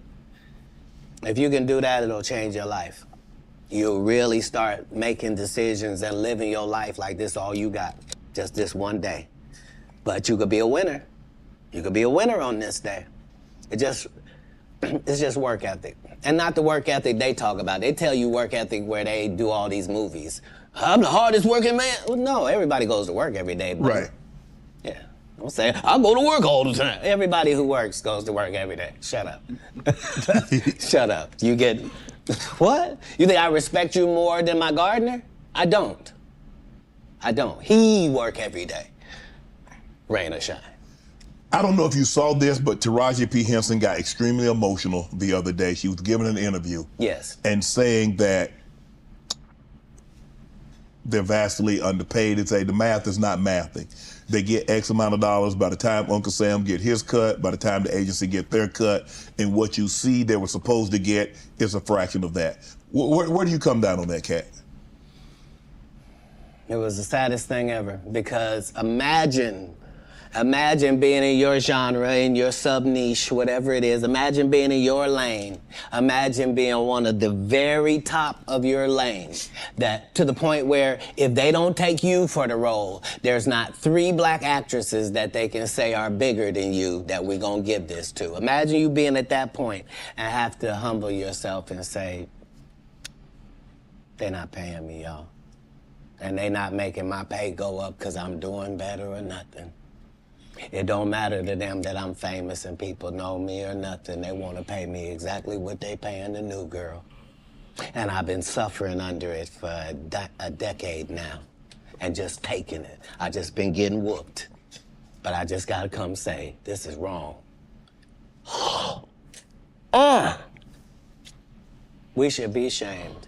But this is a country where we don't pay the teachers and then we say the kids is the most important thing. You can't have both of them. If you do that, we're gonna end up with a generation that can't read. Guess what? Generation Z and A can't read.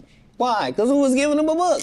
We gave them an iPad or a phone, and now the letters don't mean there's no cursive writing. Right. Sorry about that. So yeah, this is what period of time it's in. It's the period where the victims get to say, they've been hurting me for a long time. And I just ain't said nothing because I was trying to be strong and I didn't want to shame anybody. When our people call out for help, we gotta understand. You know what I mean? Like we put too much pressure on Tyler Perry. You know what I mean? He ain't put nobody on.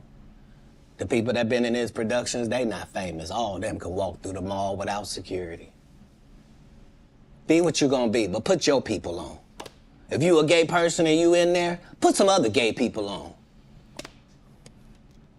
Put somebody on. Or don't be wondering why people keep saying gatekeepers.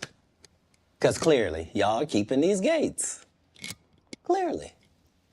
Wilding out. How difficult was it for Nick Cannon to get you on, and what was that experience like?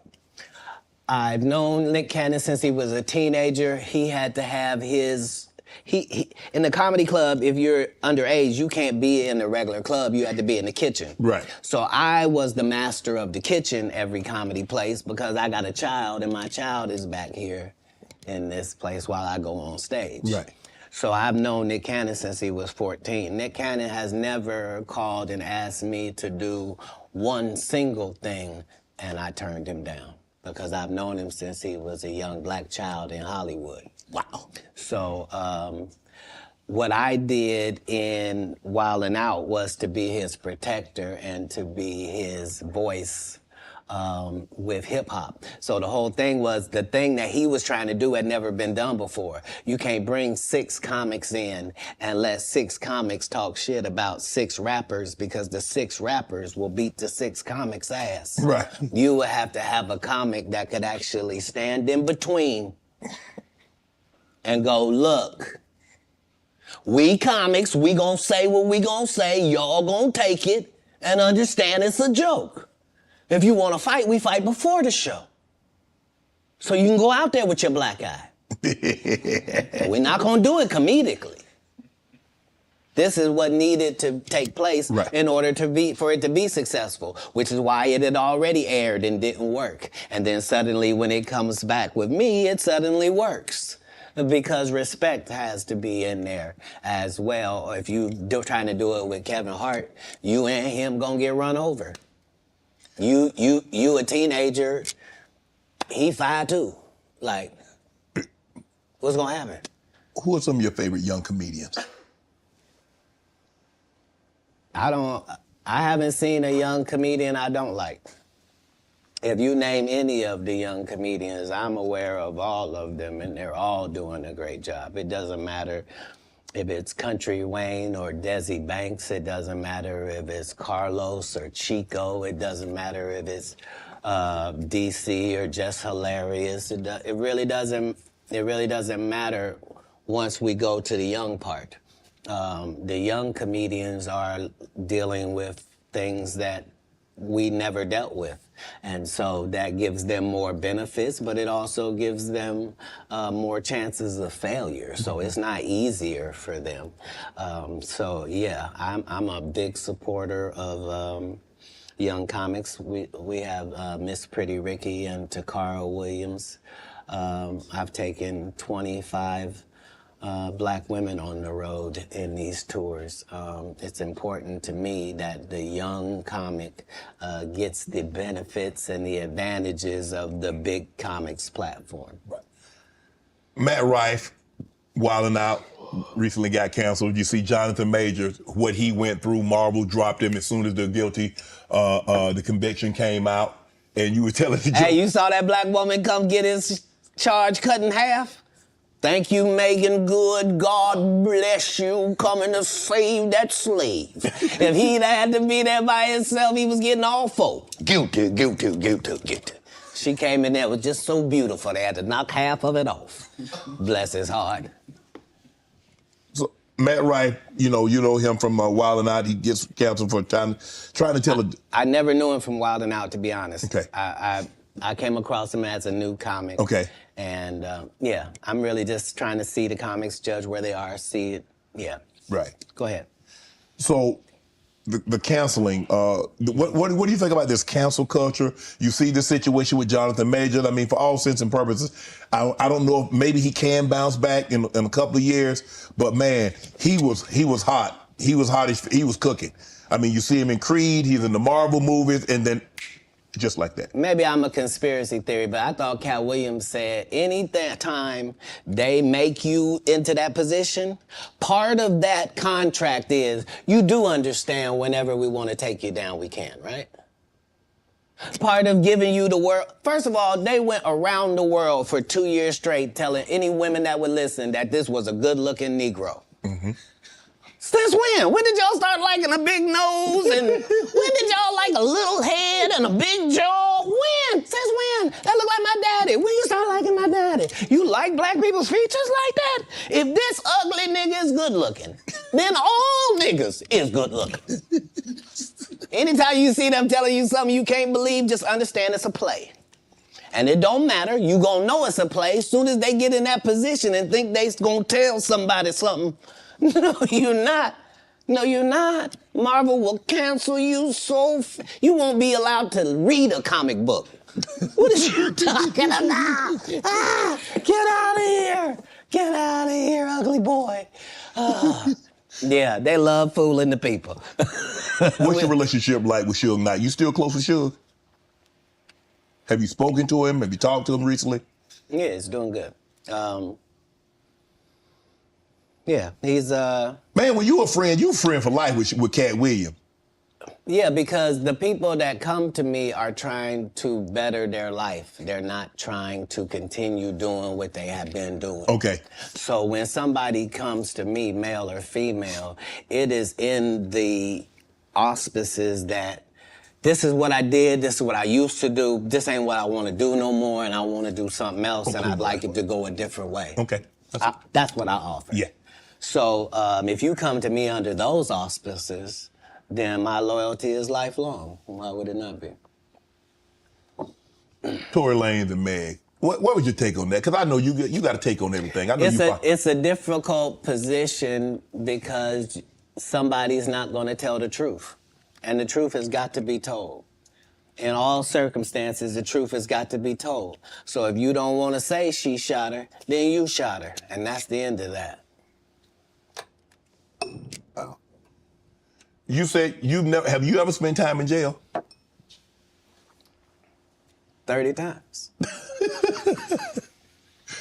When you was in there, what was going through your mind, Katt? I mean, some people like, man, I had an opportunity to reflect, and I was like, man, this ain't the place for me. I ain't coming back here. When you in, so what? I've never been in jail, and it was my decision to be there.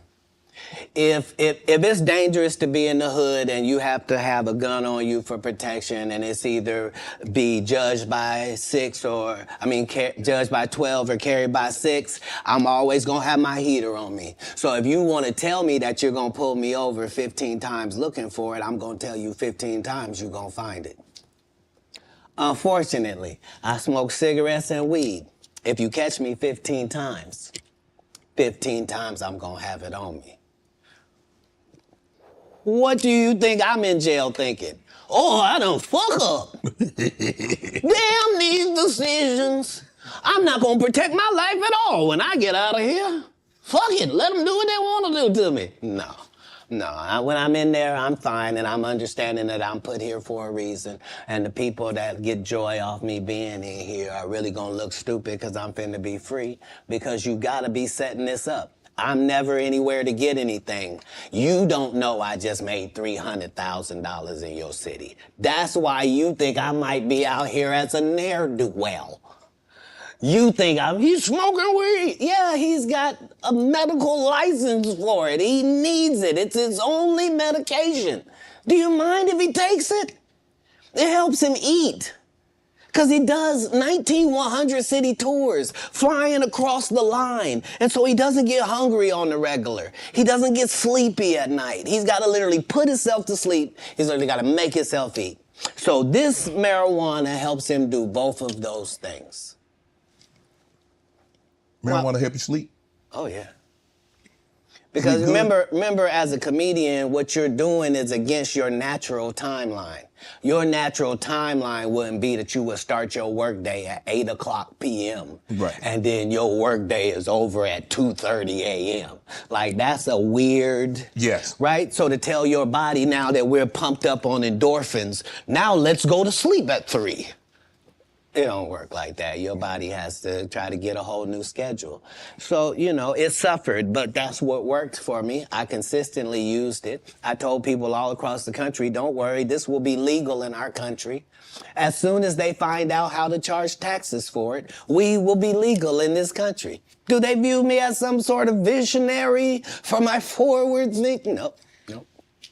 You on drugs. That's what I heard. Katt, but how have you been? I mean, bro, every time they try to put you down, they try to put you to the back. Yeah. You bounce up, you move right back to the front. Damn, you like a Super Bowl. You just keep bouncing and you bounce higher. Trampoline skin is something that you ask God for. When I watched you play football, you had it. There's some people that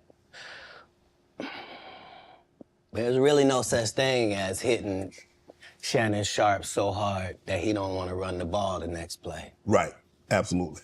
And if that's your only goal is to hit him so hard that he don't want to be him no more, you just out of luck. Yeah, you wasting your time. There's no your coach can't help you. There ain't no pep talk gonna help you. Don't matter about the uniform, your cheerleader, none of that matters. If it ever gets to mano-a-mano, may the best man win. And if you've been living your entire life trying to be the best man that you can for yourself, then you should feel great about those odds. What do you think about Kanye rants? What's going on with Kanye? From a distance, obviously, I don't know how well you know Kanye. I don't know if you've been around Kanye, but from a distance, what do you suspect's going on? I suspect that we're pretty awful people if we say that somebody got a mental illness and then we watch what they do. If you say somebody got special needs, then why would you be watching them and holding them accountable like everybody else? Wouldn't you grade them on a curve? Wouldn't you go, whew, this guy? Because, what are we reacting to? What are we reacting to? You're the one that put him in a position where he thought he was God and could call himself Jesus. And you're the one told a guy that writes musical lyrics that he was... I can't finish it, but I enjoyed it. I am now ending it. That was really good. Keep up the good work. Thank you. You're gonna see me sleeping on that motherfucker.